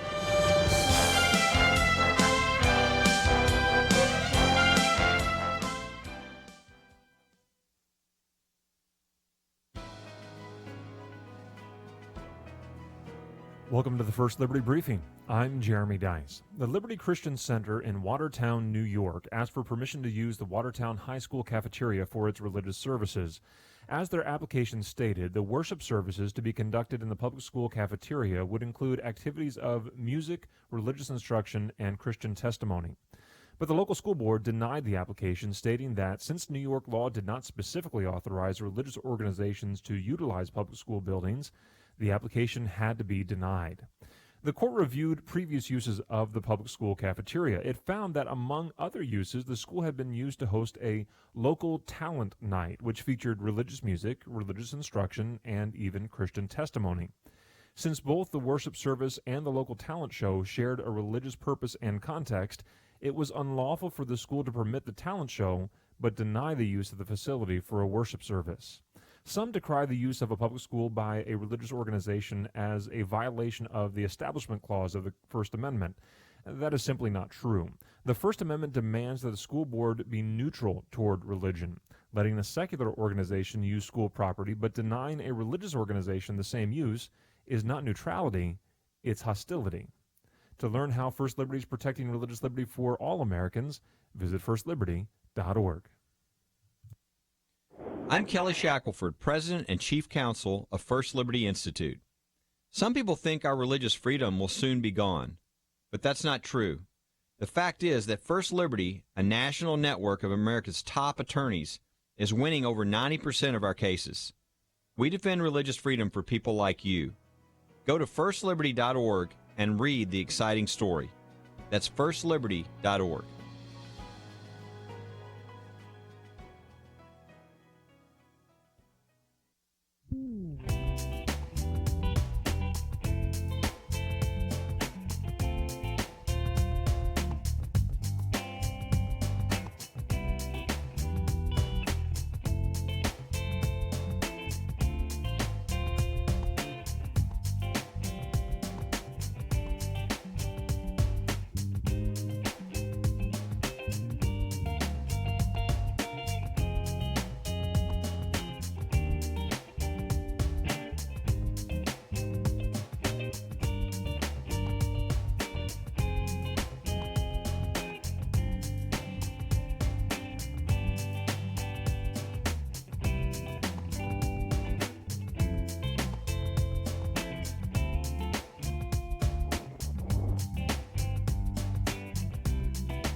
Now, back to Point of View, your listener-supported source for truth. We'll take a few more phone calls as we are talking today about something that will be implemented by midnight tonight in the state of New Jersey. Anyone owning a magazine capable of holding more than 10 rounds in that particular gun magazine will be in violation of the law. Could actually be considered a felony of the fourth degree, and unlike many of the other places where there has been a ban on high-capacity magazines, this is not grandfathered, so it's a very different kind of law and regulation compared to what you've had in some other states. Let's go back to the phones, give a few more of you a chance to join our conversation. Anita in Texas, what's your point of view? Well, I just wanted to talk about what's happening in New Jersey. I feel like this is just another political way to, like with other things like Roe versus Wade, like when they started out just saying for women who had been raped or no kind, and now we're doing partial birth abortions. It's just slid. And so I think what's happening is that the group who wants to get rid of guns has decided they'll just take small little chunks and work on that, and then they'll get to the main thing, which is to confiscate guns. And so they've started doing it that way, and it's more palatable. But really what we need to do is really defend our rights, because the bottom line is to get the gun. Well, again, this is on now becoming the 9th state in which high-capacity magazine bans exist. But at least in the other 8 states, as far as I know, I could be wrong, but I'm pretty sure in the other ones, you don't have this, which is, I think, a little more of a draconian law. But you're right. It's kind of a regulation step by step. And that's what I'm saying. And it's just like the other things, like taking our Christian heritage out of the history books in school. It all started just a little bit at a time, and look how far we've come. Yep, it's the drip, drip, or the frog in the kettle, or whatever illustration you want to use. And I think that's exactly right. Now, I mean, now look at this. If nothing else, Anita, we have 9 states that ban high-capacity magazines. Of course, the state that has the most restrictive gun laws is the state of California, as we pointed out just a few weeks ago. And that, I said in my commentary, is kind of interesting because we have a shooting in California. And I keep asking some of the people that want more restrictions on guns, in light of the fact that the most restrictive state is California, and it happened even in California, what else would you add? Even if you wanted to make all the rest of the states in the country like California, you're still not solving the problem. And, of course, that's because I think there's another agenda, and I think Anita pointed that out only so well. Since we've got a number of phone calls, I'm going to keep moving, so let's go to the state of Georgia. Bob, what would you like to add to our conversation today? Hey, I'd just like to let people know that are traveling through New Jersey, there's nothing they can do. The federal ATF law overrides state law. As long as you're just traveling through your state, you can have a 30-round magazine, whatever you want. Okay, that's good to know for people that might be traveling through. You know, this is part of the problem, Bob. We have a desire to have what's called reciprocity. In other words, if you have concealed carry, say, in the state of Texas or in Georgia, you could also have it when you're in Maryland or when you're in New Jersey or whatever. But that isn't necessarily the case. Doesn't mean that you wouldn't get stopped, and doesn't mean that somebody might not give you a lot of difficulty, but that's a good point. So federal law does override state law, and even our liberal friends usually agree with that one. So that's good. Thank you for sharing that. Whatever happened to that bill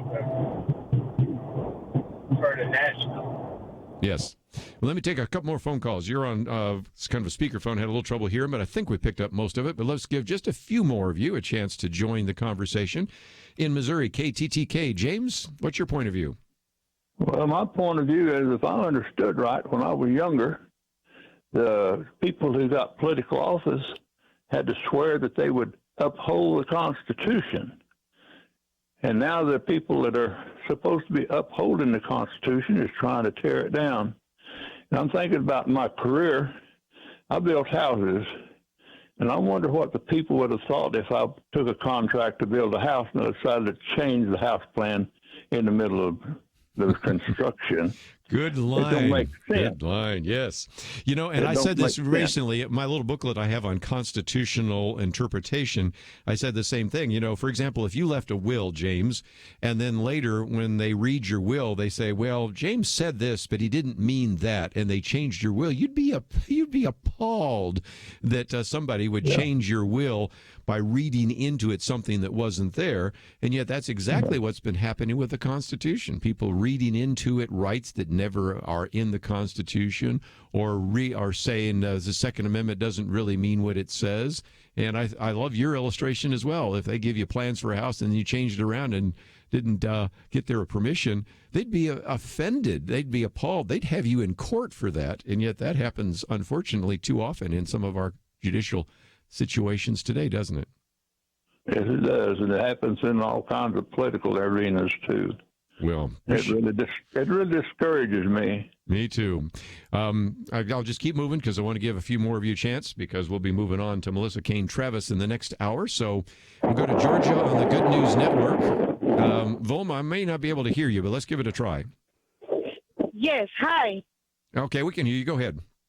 I am from Puerto Rico, and we don't have a right to own guns in Puerto Rico, and you have to have like 5 affidavits, take them to the courthouse, and, from decent people in your community to get the privilege of owning a gun, even if you are, not a policeman, but a security guard. Sure. So, and that still doesn't do anything.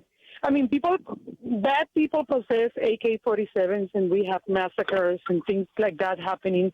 And what they're doing is just making the community sitting ducks, like we are in Puerto Rico. So I don't see what they're doing. They're just taking away the right to defend. Good point. For people to defend, because in Puerto Rico, that's it. I mean, most of the people, decent people, don't have guns, and we are just there for the bad people to kill us, and it happens. So I don't see how that's going to help. I don't either. And I appreciate you sharing that because, if you go to certain countries, as I have, and I've been in Puerto Rico, and other countries I can mention in Europe and in Africa and Asia, you can go to a number of them where individuals that are law-abiding citizens are not given access to any kind of firearm.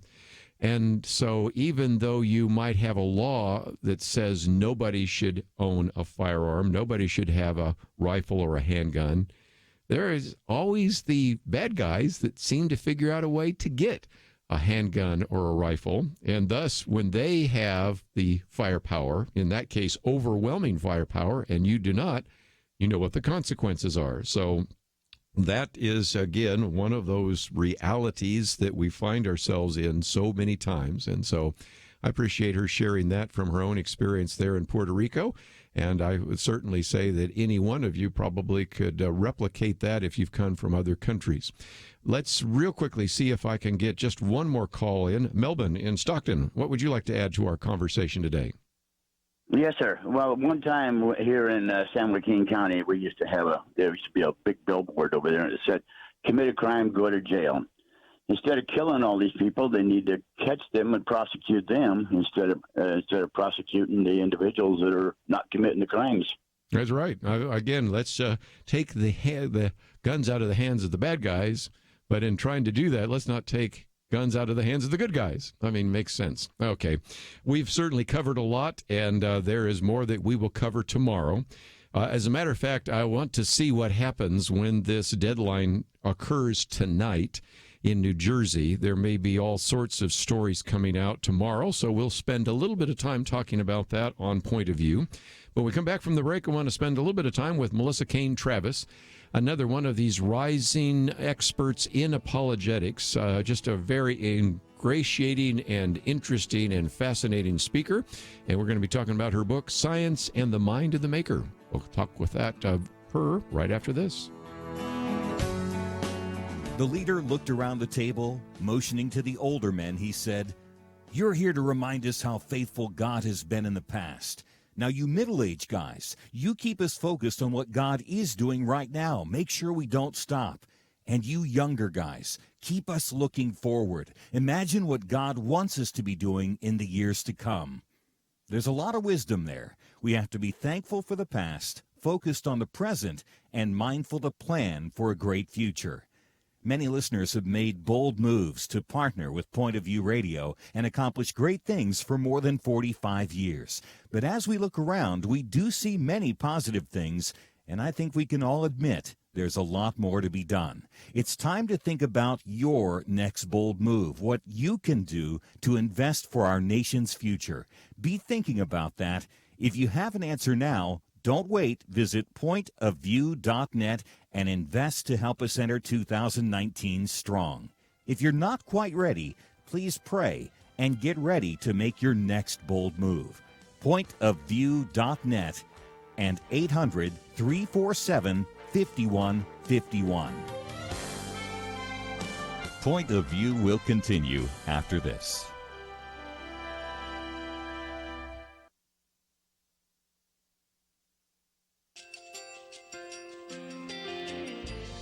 I just want to thank you so much for all the wonderful programming you have. You're just absolutely fantastic. I recently started listening to Point of View, and I really found it interesting because of the different subjects you cover. Thank you for that. I really appreciate everything that you do in keeping us informed. Thank you, Kerby, for everything that you have been doing. I appreciate all the work that you're doing, advocating for the Word of God. Thank you so much. Point of view, I think, is absolutely necessary because it's a Christian perspective, a biblical worldview perspective, and receive very current, up-to-date information about what is really going on, week to week in our culture, which is changing so rapidly, and yet it's morally sliding backwards. Yeah, I'm just, first of all, I thank you guys. Y'all's program is wonderful, and enjoy it every day. I learn so much every time I listen to it.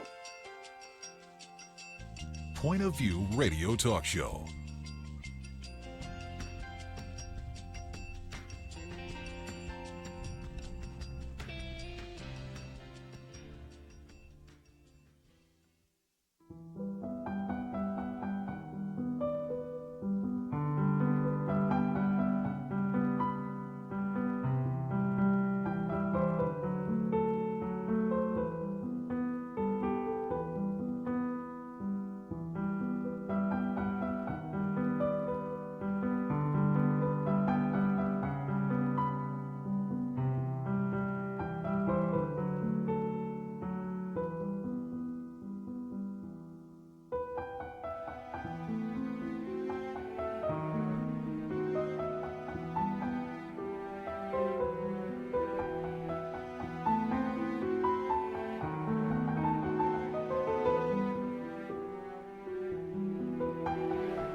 Hi, this is Kerby Anderson. You know, each day we take on the tough issues and provide a biblical perspective to them. The topics we cover are wide-ranging. Apologetics, theology, prophecy, creation and evolution, intelligent design, marriage, family, child-rearing, the millennial generation, friends and society, politics, economics, business, religious liberty, the Constitution, public policy, foreign policy, military policy, tensions in the Middle East, abortion, homosexuality, pornography, sexual ethics, media, technology, history, and America's godly heritage. We talk about anything that affects your faith, your family, or your freedom. So don't go anywhere, because Point of View continues right now.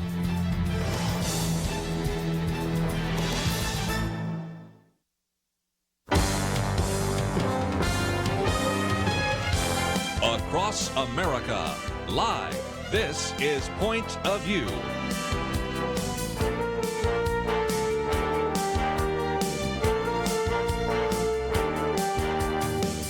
And now, Kerby Anderson. This hour we're going to be speaking once again on the subject of apologetics. As you well know, one of the things we talk about so often here on Point of View is how to articulate a biblical worldview and also to know how to defend a biblical worldview, and that's, of course, the area of apologetics.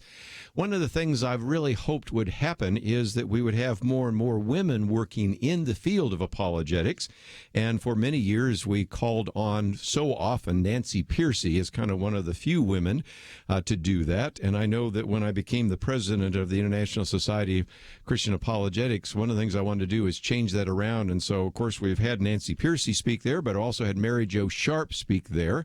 And if you remember that cover article a couple of years ago in Christianity Today, it had kind of a who's who of a number of the women at Houston Baptist University that actually are doing this area of apologetics. And one of those individuals on the cover was Melissa Cain Travis, who is a professor of apologetics at Houston Baptist University, also has been a contributing writer to the Christian Research Journal, and also a homeschooling mom. A little bit later, we're going to talk not only about this new book, Science and the Mind of the Maker, but I also have a link to some of the apologetic books that she's put together for kids. So we are just thrilled to have her come and talk about Science and the Mind of the Maker, what the conversation between faith and science reveals about God. Melissa, welcome to Point of View. Hi, Kerby. Thank you so much for speaking with me. I am looking forward to this conversation for a couple of reasons. First of all, anytime we can get another articulate woman on the area of apologetics, that's good. Because some of my degrees are in science, like yours are. Sometimes apologetics is always given over to the people that studied philosophy and religion, all very important. But you have some things here about science, so I think that's going to be really good as well. And then third, I mentioned those apologetics books for kids. That's really important because, you know, Melissa, I have people coming up all the time saying, okay, I love what you guys talk about on Point of View. I love the books you're writing here, but do you have something for my little guys? Or even do you have some for my middle school? Yesterday, we spent a little bit of time talking with J. Warner Wallace. And, of course, he has taken his books and made those available for the kids. But you have some kid books as well that we can talk about a little bit later, can't we? Sure. Well, if nothing else, let's get into this whole discussion about science and the mind of the maker. Early on, you talk about the fact that we live in a world where our new atheist friends sort of spend a fair amount of time trying to give us all sorts of answers and explanations. But as many people have pointed out, whether it's Richard Dawkins or Sam Harris or Daniel Dennett or when he was alive, Christopher Hitchens, make some of these statements and they make them sound like they're scientific statements, they really aren't. They're really opinion statements or sort of worldview statements, aren't they? Yes, that's right. John Lennox, the Oxford mathematician, has quite a clever way of putting it. He says, statements made by scientists aren't always scientific statements. And what he means by that is very often a high-ranking scientist or a highly credentialed scientist will make statements about philosophy or about religion that are intended to promote the naturalistic worldview, but they frame it in such a way that the unsuspecting person could think, oh, they're speaking from scientific evidence, and they're explaining why the science points away from the existence of God or away from certain truth claims of Christianity. And we need to educate the church so much better on the fact that this just isn't true, that it actually isn't possible to make a scientific, quote unquote, statement against the existence of God or the truth of Christianity, that when a scientist tries to do such a thing, really it all boils down to being a philosophical statement, or as you pointed out, a statement that is just showing worldview presuppositions. It isn't a statement about the actual scientific evidence. Well, and again, sometimes individuals that already have scientific credentials, and maybe they're the host of the New Cosmos series, or they're the author of the book about atheism, or whatever it might be, or they have published lots of articles in the journal Evolution. They feel that that qualifies them to make philosophical statements.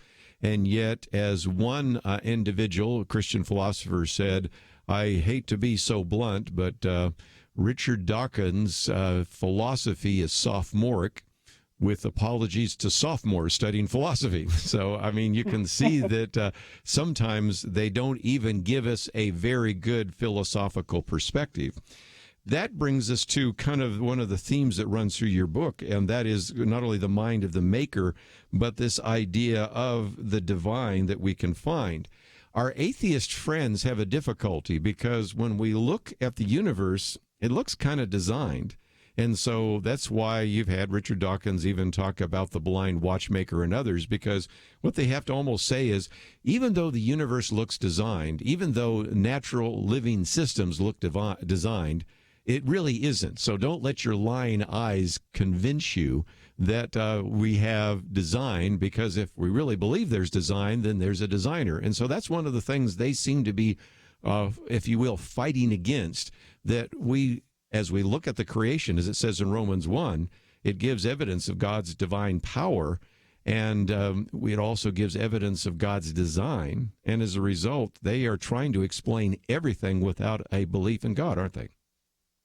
They are. And if you read their works, very often they'll be making this fundamental error in their reasoning. What they're trying to suggest, sometimes implicitly and sometimes very explicitly, is that if we can investigate nature and we can discover how certain things work, or how certain things are put together, or how things may have come together over a certain amount of time, that from that we can conclude that there was no intelligence involved. And even writers as far back as the scientific revolution and some even earlier thinkers were kind of on to this flaw in reasoning, and they said, no, just because we know how something works or how it's put together or how it may have developed in this way or that way over time, that says nothing about whether or not intelligence was involved in the first place. And we often have theologians today, theologians as far back as the 17th, 18th, 19th centuries, saying that God doesn't work just through what is overtly miraculous to an observer. God also works through secondary causation. God has created the world in a way that it has certain inherent capabilities, but those capabilities point right back to a designing intelligence. We're going to take a break. When we come back, we're going to talk about this idea of a maker thesis and get into some of the details. But this is a book that is published by our good friends at Harvest House. I want to commend them for publishing this book. I want to certainly commend Melissa for writing the book. 200 pages, paperback. You probably can find it in your local bookstore, but we have a link to her website as well as a place where you can order the book. We'll be back right after this.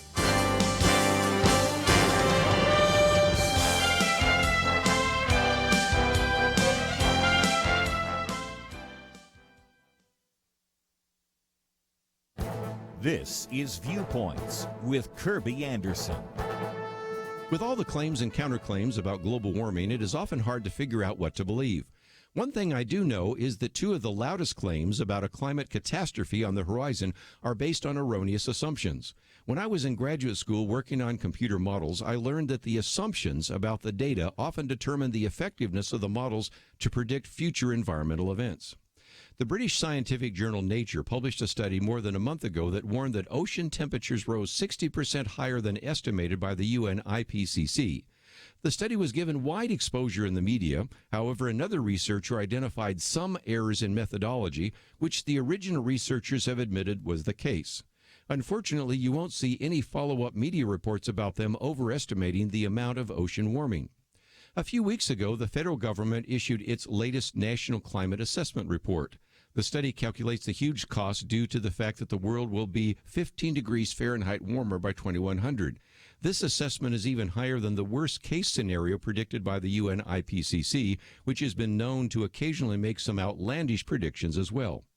The writers of the report assume a massive increase in coal consumption and completely ignore the dramatic increase in natural gas production.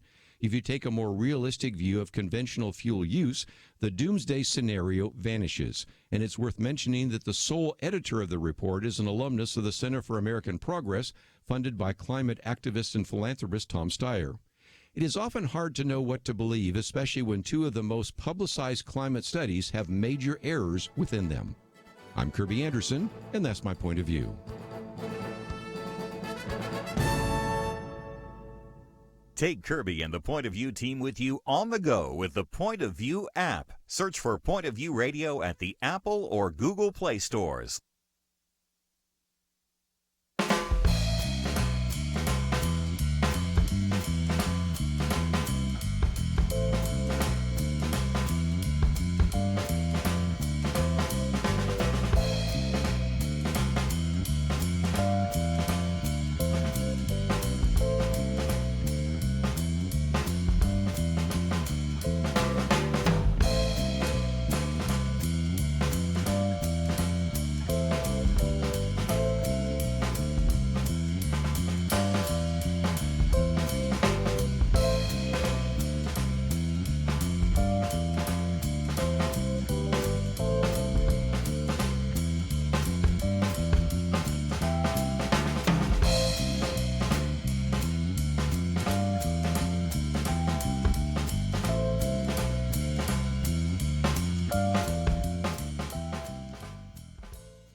You're listening to Point of View, your listener-supported source for truth. Back once again, as we are privileged to talk today with Melissa Cain Travis. New book out, Science in the Mind of the Maker, published by our good friends at Harvest House. And you should be able to find it in your local bookstore, but we also have a link to her website, and there is a blog there that I would encourage you to follow, a podcast, and some other things that is available. We'll talk more about what's on her website in just a minute. And we also have a link to this book, as well as a little bit later, we're going to talk about some of these other apologetics books for kids, just great resources that you might want to be aware of as well. And so let's, if we can, first of all, Melissa, talk about this idea of a maker thesis, because what we're hearing from our atheist friends is there's not a shred of evidence for the existence of God.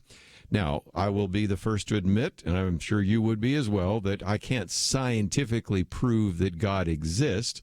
But I also can't say that science disproves God. So your argument is for what you might call a maker thesis. And so you're going to look at scientific evidence. We look at some of the features of our universe, and also look at the necessity of a rational mind to explain the things around us. Explain that a little bit more, if you might. Sure. So when I talk about the maker thesis, what I mean is that there are several branches of the natural sciences and also some specialized branches of philosophy, specifically philosophy of mind. And when we take these collectively, what they seem to strongly imply is that we live in a world that's custom-made not just for the existence of intelligent life forms. We definitely see evidence that points to that. But beyond that, we seem to live in a world that is custom-made specifically for scientific activity. And what I mean is there's this fundamental rationality to nature that shines through all these different areas in science, such as cosmology, the earth sciences, theoretical physics, biochemistry, and the list just keeps going on. And then, moreover, we find ourselves living on a planet and in a solar system that are both amazingly conducive to scientific investigation. It turns out that we humans have exactly the kind of advanced rationality that's necessary for doing science. And so all of these things together, taken separately, they don't make much sense. They seem to be converging on this idea that there's an intelligence behind all these things. And the naturalistic worldview has an incredibly difficult time accounting for these, what I call interlocking puzzle pieces. And when they're taken together from a Christian perspective, we can see how they make perfect sense, that they have this strong theistic implication. And again, one of the people that we've mentioned so often, we've mentioned quite a few, but Jay Richards and Guillermo Gonzalez. I know Guillermo Gonzalez read part of your book, and of course he and Jay Richards are familiar to our audience because we've talked about the privileged planet, that when you really look at this, we are in the very best place in the galaxy for intelligent life and advanced life to exist. We're also in the best place in the galaxy to observe the rest of the galaxies in the universe. And so it's reminiscent, if you will, of that famous quote that came from one particular astronomer that said, when we look at the universe, it's almost as if it somehow knew we were coming. And so I thought I might use your illustration of Mr. Jackson, because in your book you talk about Mr. Jackson, and he's a partner in the firm, and he gets a promotion. He gets this bonus check, and it's $71,369.21. And they give him this bonus check, and he thinks, oh, I'm going to go get myself a luxury car, and he sees this wonderful car, and so it's in the steering column, and he looks at the cup holder, and he looks at the navigation and everything. So finally he asks the salesperson, what's it going to cost? And with taxes and fees and everything, it's $71,369.21. Now, your reaction could be, gee, what a lucky coincidence. But you say that if nothing else, Mr. Jackson would have to be pretty dense not to realize that the salesperson knew he was coming or privy to some information that he had in his pocket, $71,369.21. And I thought it was a perfect illustration. By the way, I'm going to steal it, I think, when I go speaking, because it just illustrates again that when everything is just perfect for human life, or in this case, just the perfect amount, you got to believe that it didn't just happen by chance. Fair? Yes, exactly. And I'm so glad that you mentioned Privileged Planet, because that work has been such an inspiration to me in all of my thinking about the material that I've written in Science in the Mind of the Maker, because I love that when Richards and Gonzalez talk about this whole discoverability, habitability coincidence. In other words, there is no reason why the conditions that are just right for us to live here should be just right for us to also do science. And that is nowhere near where things end. We can just pile on evidence after evidence after evidence, not just from one field, but from lots of different scientific fields. And again, as they were saying, there's no reason why these things should all be converging the way that they do. So just like in Mr. Jackson's car shopping experience, we have to come up with an explanation that goes beyond the only one available to the naturalist, which is, oh, well, this is just the way things happen to be. It's a cosmic accident. Well, and again, when you even head down that road of cosmic accident, you know as well as I do, and I'd love to kind of speak to that for just a minute, this whole issue of, one illustration is, it's imagine if you had just a room full of dials, and these are all the physical constants and other things necessary for even the universe to exist, much less for us to have habitable life on planet Earth.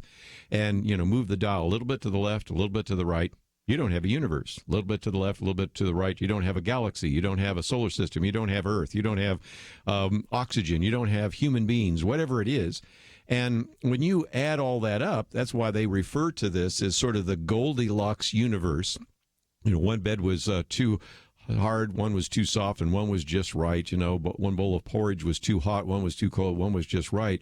This causes your atheistic scientists and astronomers and biologists some problems because everything is just right. And even a slight variation from what we have right now, and we don't have the world that we take for granted every day. Right, that's exactly right.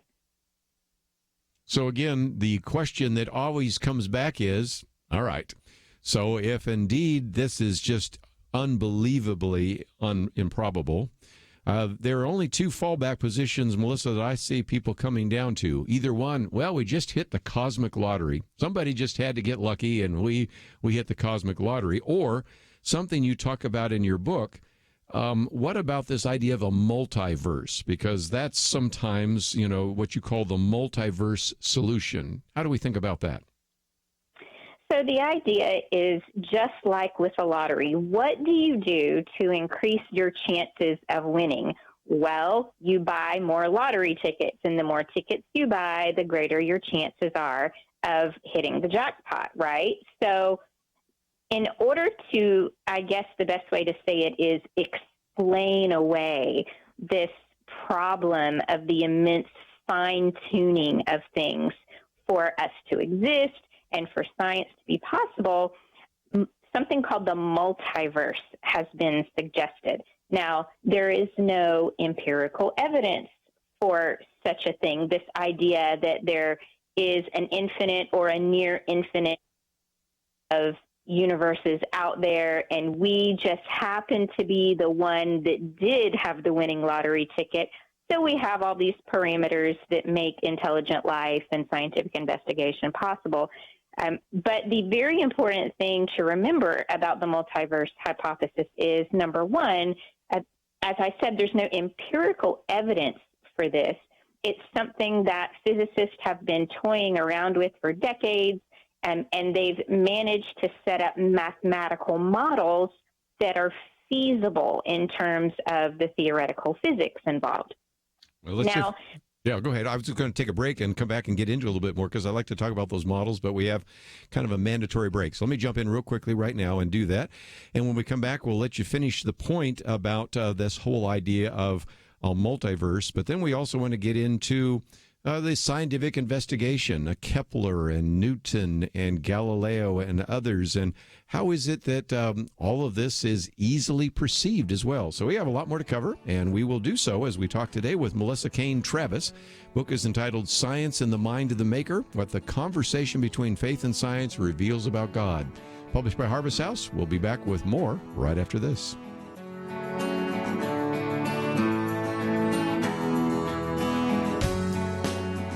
There is no more dangerous time than when things are going well. Remember Elijah on Mount Carmel? Fire came down. There was no doubt who was God, but what happened next?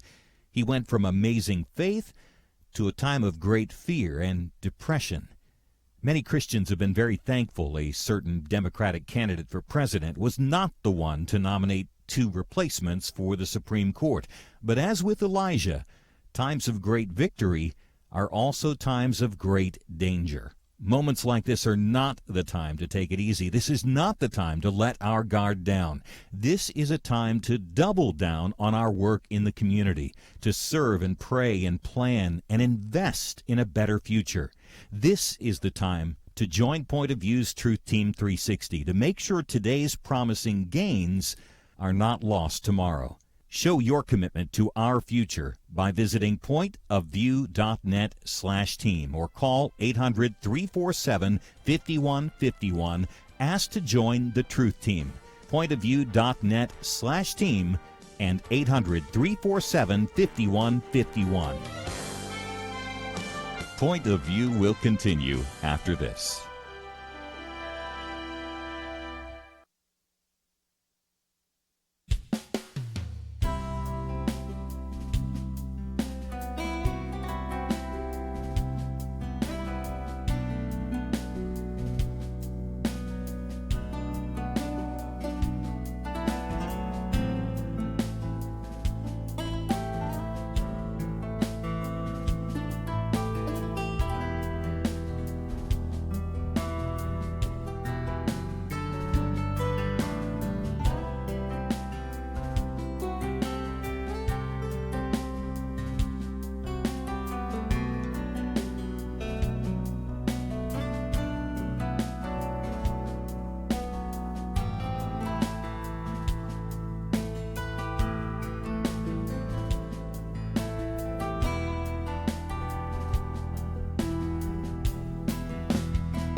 You are listening to Point of View.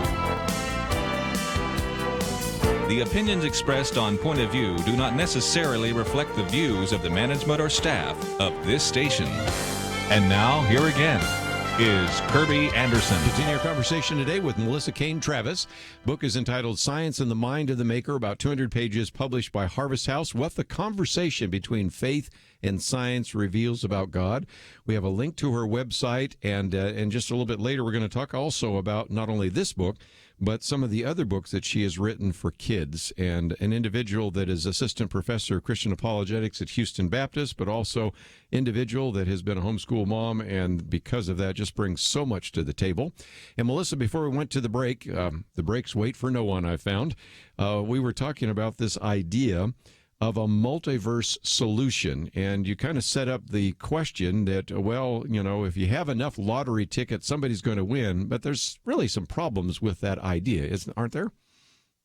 That's right. So the first point that I was making was that we don't have empirical scientific evidence of a multiverse existing, and we will never have such evidence, because being in the universe we live in, we would never be able to observe any other world that may or may not be out there.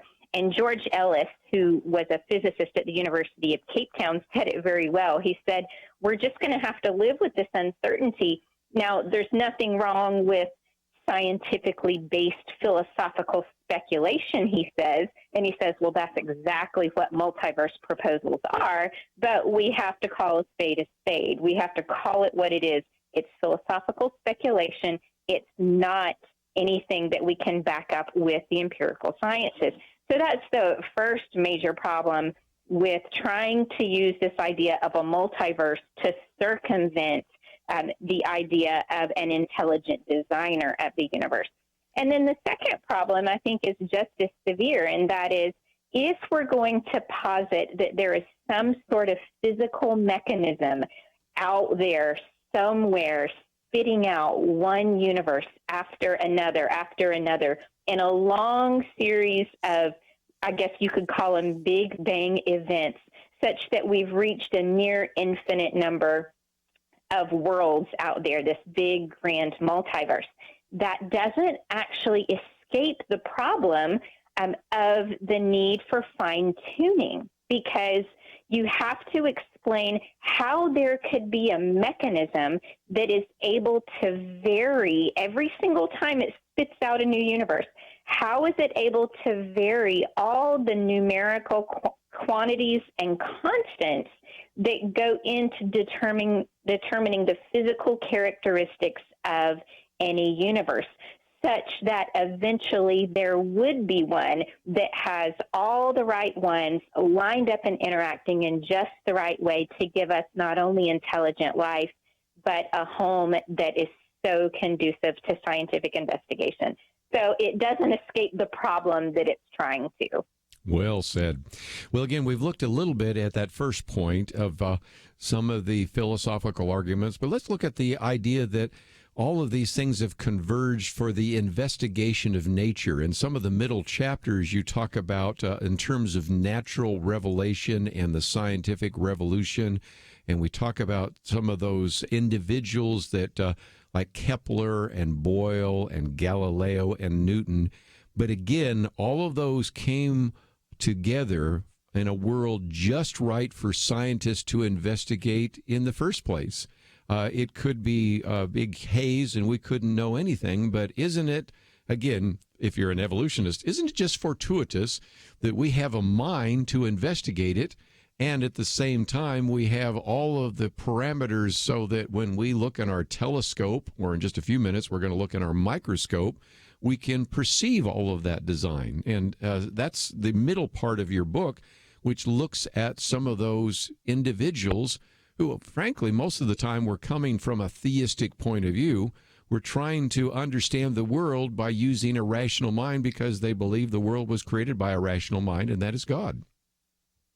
That's right. And one of the joys of researching for this book, which just so happens, well, not just so happens, I have to admit this was entirely by design on my part. The research for my book completely overlaps with a lot of the research I'm doing for my doctoral dissertation. And one of the joys of doing this research was to discover that these ideas held by the giants of the scientific revolution, this idea that we live in a world that is fundamentally intelligible to the mind of man because man is made in the image of God, the creator of both the world around us and of the human soul. These ideas go back so much further than the scientific revolution. I'm a big fan of the history of ideas, or also known as intellectual history. Great ideas persist, and we can trace the roots of these ideas even back to pre-Christianity. We see it in ancient Greek philosophy. We see it in the convergence of Greek philosophy with not early Judaism, but pre-Christian Judaism in the work of Philo of Alexandria, for example. And then we get to the church fathers who were already talking about this within the first couple hundred years of the birth of the church. So they were saying, isn't it amazing that we can look at the heavens and we can discern, as Romans 1:20 tells us, we can discern God through the things that have been made. And it's only because we are made in his image that we're able to do this. So then we have the great figures of the scientific revolution. Johannes Kepler is probably my favorite one to talk about. He's the centerpiece of my doctoral research right now. And he specifically said, God's given us this great book of nature. That's a metaphor that goes back at least as far as St. Augustine in the 4th century. And Kepler said, we can glorify God through exegeting this book, just like we can glorify God exegeting the revealed scriptures, the ones that were given to us in verbal revelation. And he truly believed that that's what he was doing. And that's kind of a mentality that has carried on throughout the rise of modern science and even to today. And I would love to see this philosophy of nature. Well, they called it natural philosophy back then because the word science wasn't invented till the 19th century. Right. So I'd love to see this fuller idea of a philosophy of nature really come back with a vengeance. And there are some great Christian thinkers out there today working to make exactly that kind of thing happen. And I hope in some small way I'll end up contributing to that. I might just mention, of course, you are working on your doctoral dissertation, and we'll be talking about that as well. And, of course, Nancy Piercy, who you work with, I remember years ago she wrote a book with one of my colleagues, Charles Thaxton, The Soul of Science, Christian Faith and Natural Philosophy. And there have been a few others. Matter of fact, Norm Geisler and I put together a book that has a section on that. And what's so intriguing is that today, most of us, and you've been in the science area as well, just study science, but we don't study the philosophy of science or the history of science. But if we did, we'd recognize that Christianity was very important in the scientific revolution because it started with the assumption that we live in a rational universe because there was a rational God that brought it into being. So I can use my rational mind, my scientific method, to really understand the nature of the world and to understand nature itself. And so I appreciate the fact that you're doing that kind of research. Let's, if we can, just before we take another break, talk about your area of biology, and that is you have a chapter there on the language of life. And that is when we look at DNA and we look at the amount of information, or if you will, the digital software inside the cell, that's another thing that really points to design, right? Yes. So it isn't simply that the genetic code is highly complex. There are many, many things in the world that are highly complex, but we can give blind naturalistic explanations for how they came to have the kind of complexity that they do. But the situation in DNA is very specific. It's a kind of complexity that we call specified complexity. And in that way, it's analogous to computer software coding. It's analogous to language in terms of having digital characters that have meaning. They can be translated into something that has a definite meaning or a definite structure, a definite function, in other words.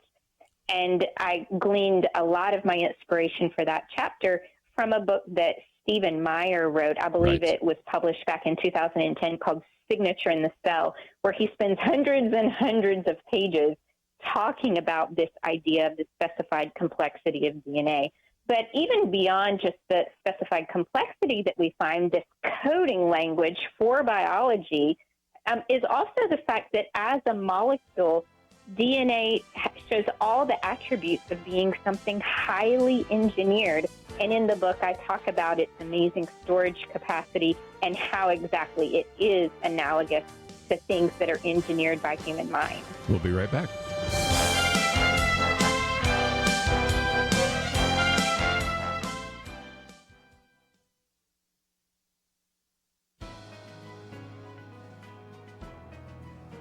Welcome to the First Liberty Briefing. I'm Jeremy Dice. The Liberty Christian Center in Watertown, New York, asked for permission to use the Watertown High School cafeteria for its religious services.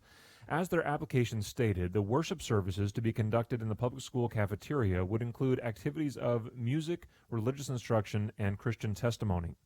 But the local school board denied the application, stating that since New York law did not specifically authorize religious organizations to utilize public school buildings, the application had to be denied. The court reviewed previous uses of the public school cafeteria. It found that among other uses, the school had been used to host a local talent night, which featured religious music, religious instruction, and even Christian testimony. Since both the worship service and the local talent show shared a religious purpose and context, it was unlawful for the school to permit the talent show but deny the use of the facility for a worship service. Some decry the use of a public school by a religious organization as a violation of the Establishment Clause of the First Amendment. That is simply not true. The First Amendment demands that the school board be neutral toward religion. Letting a secular organization use school property but denying a religious organization the same use is not neutrality, it's hostility. To learn how First Liberty is protecting religious liberty for all Americans, visit firstliberty.org. I'm Kelly Shackelford, President and Chief Counsel of First Liberty Institute. Some people think our religious freedom will soon be gone, but that's not true.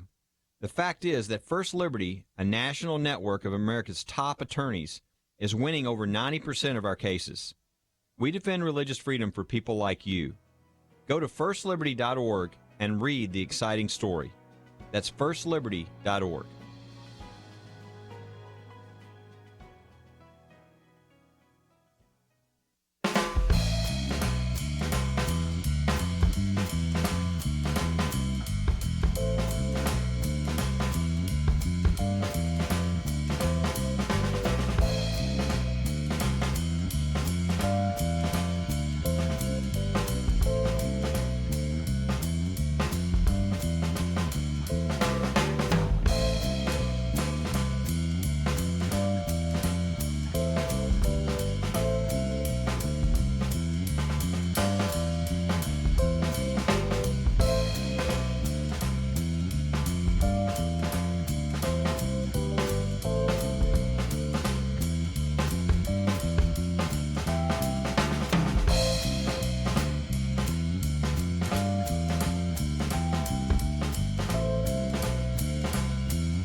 Now, back to Point of View, your listener-supported source for truth. Melissa Kane Travis with us for a few more minutes as we talk about her book, Science in the Mind of the Maker. And again, you were talking about this idea that when we look especially at DNA and all the coding that is there, it's not just complexity, but it's specified complexity. And when we look at Francis Collins talking about the language of God, or we look at Stephen Meyer, the signature in the cell, or Fuzz Rana, Life in the Lab, some of the people that you quote, or even later on you quote from Bill Gates and others, this looks like computer code. And all of us that have ever had to do any kind of computer coding, and I put myself through graduate school doing that, so I know one mistake is enough to mess up the entire program. And likewise, the level of specificity, the level of coding in DNA is something that is far beyond what I think Charles Darwin would have ever imagined. He didn't know about genetics, he didn't know about DNA, but he proposed an evolutionary idea that assumed that randomness and just accident would give us the world that we find ourselves in. But we know a lot more about the level of design inside the cell, don't we? That's right. So back when Darwin was writing, he could never have imagined what went into the heritable characteristics that he discussed, the things that are transmitted from one generation to another. He knew nothing about the inner workings of the cell, much less the biochemistry involved with DNA. And I think he would be quite astounded if we could just fill him in on all this today. So it just seems that we've come such a long way in our knowledge of biology, of biochemistry, and the more we learn, the stronger the theistic implication is. And I go into more detail in my book about why that is. Very well done. One that I wanted to jump ahead to, and again, there are so many chapters, but this one on mind or marionette, it's important because even as I talked yesterday with J. Warner Wallace, because he posted a blog post on this whole idea of do we have a brain or a mind, our evolutionary friends are just simply saying, now, you think you have a mind, but really you just have a brain, just brain states. There's no mind, there's no soul, there's nothing else. And if you go into maybe like the psychology section in a bookstore, you can see all these books that are just saying the same kind of thing. The problem, Melissa, is that we, first of all, not only in Scripture, but even in what we are learning today about the brain and the mind and decisions and everything else, we just can't accept this argument that's being made that all we have is this meat computer that is determining everything we do.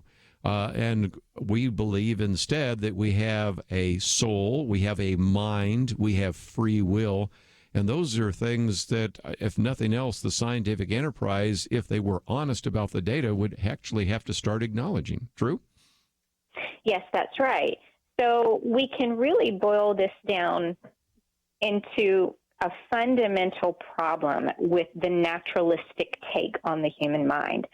So if naturalism is true, then that means everything that goes on in what we're calling our mind is really just physics and chemistry happening in the physical brain. So we just are our brains. And to use the word mind is surely metaphorical. There is nothing independent of the brain that's acting as an agent through the brain. And that runs contrary to the traditional Judeo-Christian view that we are not our brains. We are souls, and we are souls who operate through our material brain. It's like an integrated relationship that we have going on.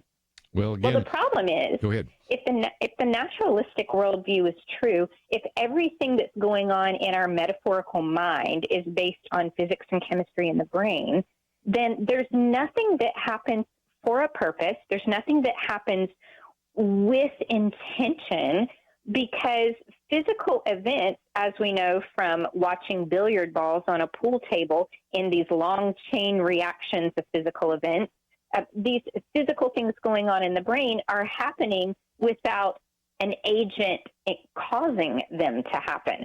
So when we make judgments, for example, when we're trying to work out a complex mathematical problem, those things going on in there are happening automatically. There's actually no rationality really in existence. We're not truly reasoning. We're just having awareness of the physics and chemistry that's going on in our brain, this automated calculation.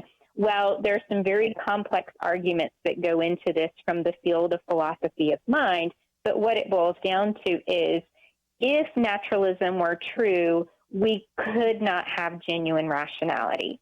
And because we do have genuine rationality, and the way we know that is because of the massive success of scientific investigation, the scientific enterprise, then that tells us that we are not just our brains, that there is an agent that's operating and conferring rationality onto the situation. Well said. And again, if you also deny that, you deny free will, and then we can't hold people responsible for actions. We can't be put in prison because, after all, they're just brain states and on and on. But just before we run out of time, I wanted our listeners certainly to get a copy of this book, and they can find it in the local bookstore by Harvest House, Science in the Mind of the Maker, or they can go to your website. But we also have a link to many of the other books that you have written, because I always have, Melissa, people saying, well, do you have something for the kids? And the bottom line is, you do. For example, how do we know God created life? How do we know God is really there? How do we know right from wrong? How do we know Jesus is alive? And over these years, you have produced some wonderful, well-illustrated books that are available for parents. So tell them a little bit more about those resources and how they can get a copy of those as well. Well, way back when my son, who is now 15 and a half, was only 7 years old, he stunned me one day by, out of the blue, asking me, hey, Mom, how do we know all this stuff in the Bible is actually true? How do we even know God is real and not just a made-up story? And it surprised me that a child that young was already critically thinking about these truth claims that he was being taught in our home and in his Sunday school class at church. And that inspired me to start thinking about how could we communicate some very, very basic information in apologetics to children as young as 5, 6, 7, 8, 9 years old. And as you mentioned earlier, J. Warner Wallace has produced an incredible series of books that I think are great for like middle schoolers, upper elementary. But what about these kids that are even younger who are already asking really hard questions and their parents are pretty much at a loss to give them good, intelligent answers at a level that kids that young can understand? So I decided the best way to do that would be to create some fun fiction stories that are didactic in nature. In other words, they tell a fun story with interesting characters in situations that are very believable, very realistic to the child hearing the story, but we use it as a vehicle to teach some very basic apologetics arguments. So after that conversation I had with my 7-year-old son, I decided to write, How Do We Know God Is Really There? And it's kind of a fictionalized account of the very conversation that he and I went on to have after he asked me that probing question. And I turned it into a series that I thought flowed pretty logically. So we go from the existence of God to how do we know God created life, which is an argument from biology for intelligent design. Then we go to how do we know Jesus is alive, which gives a simple defense of the resurrection of Jesus. And then how do we know right from wrong, which is about objective morality and how that points to the existence of a moral lawgiver. Very good. Melissa Travis, it has been great to have you on the program. Again, the book is entitled Science in the Mind of the Maker. We have information on our website, pointofview.net. We'll be right back. The leader looked around the table, motioning to the older men. He said, "You're here to remind us how faithful God has been in the past. Now, you middle-aged guys, you keep us focused on what God is doing right now. Make sure we don't stop.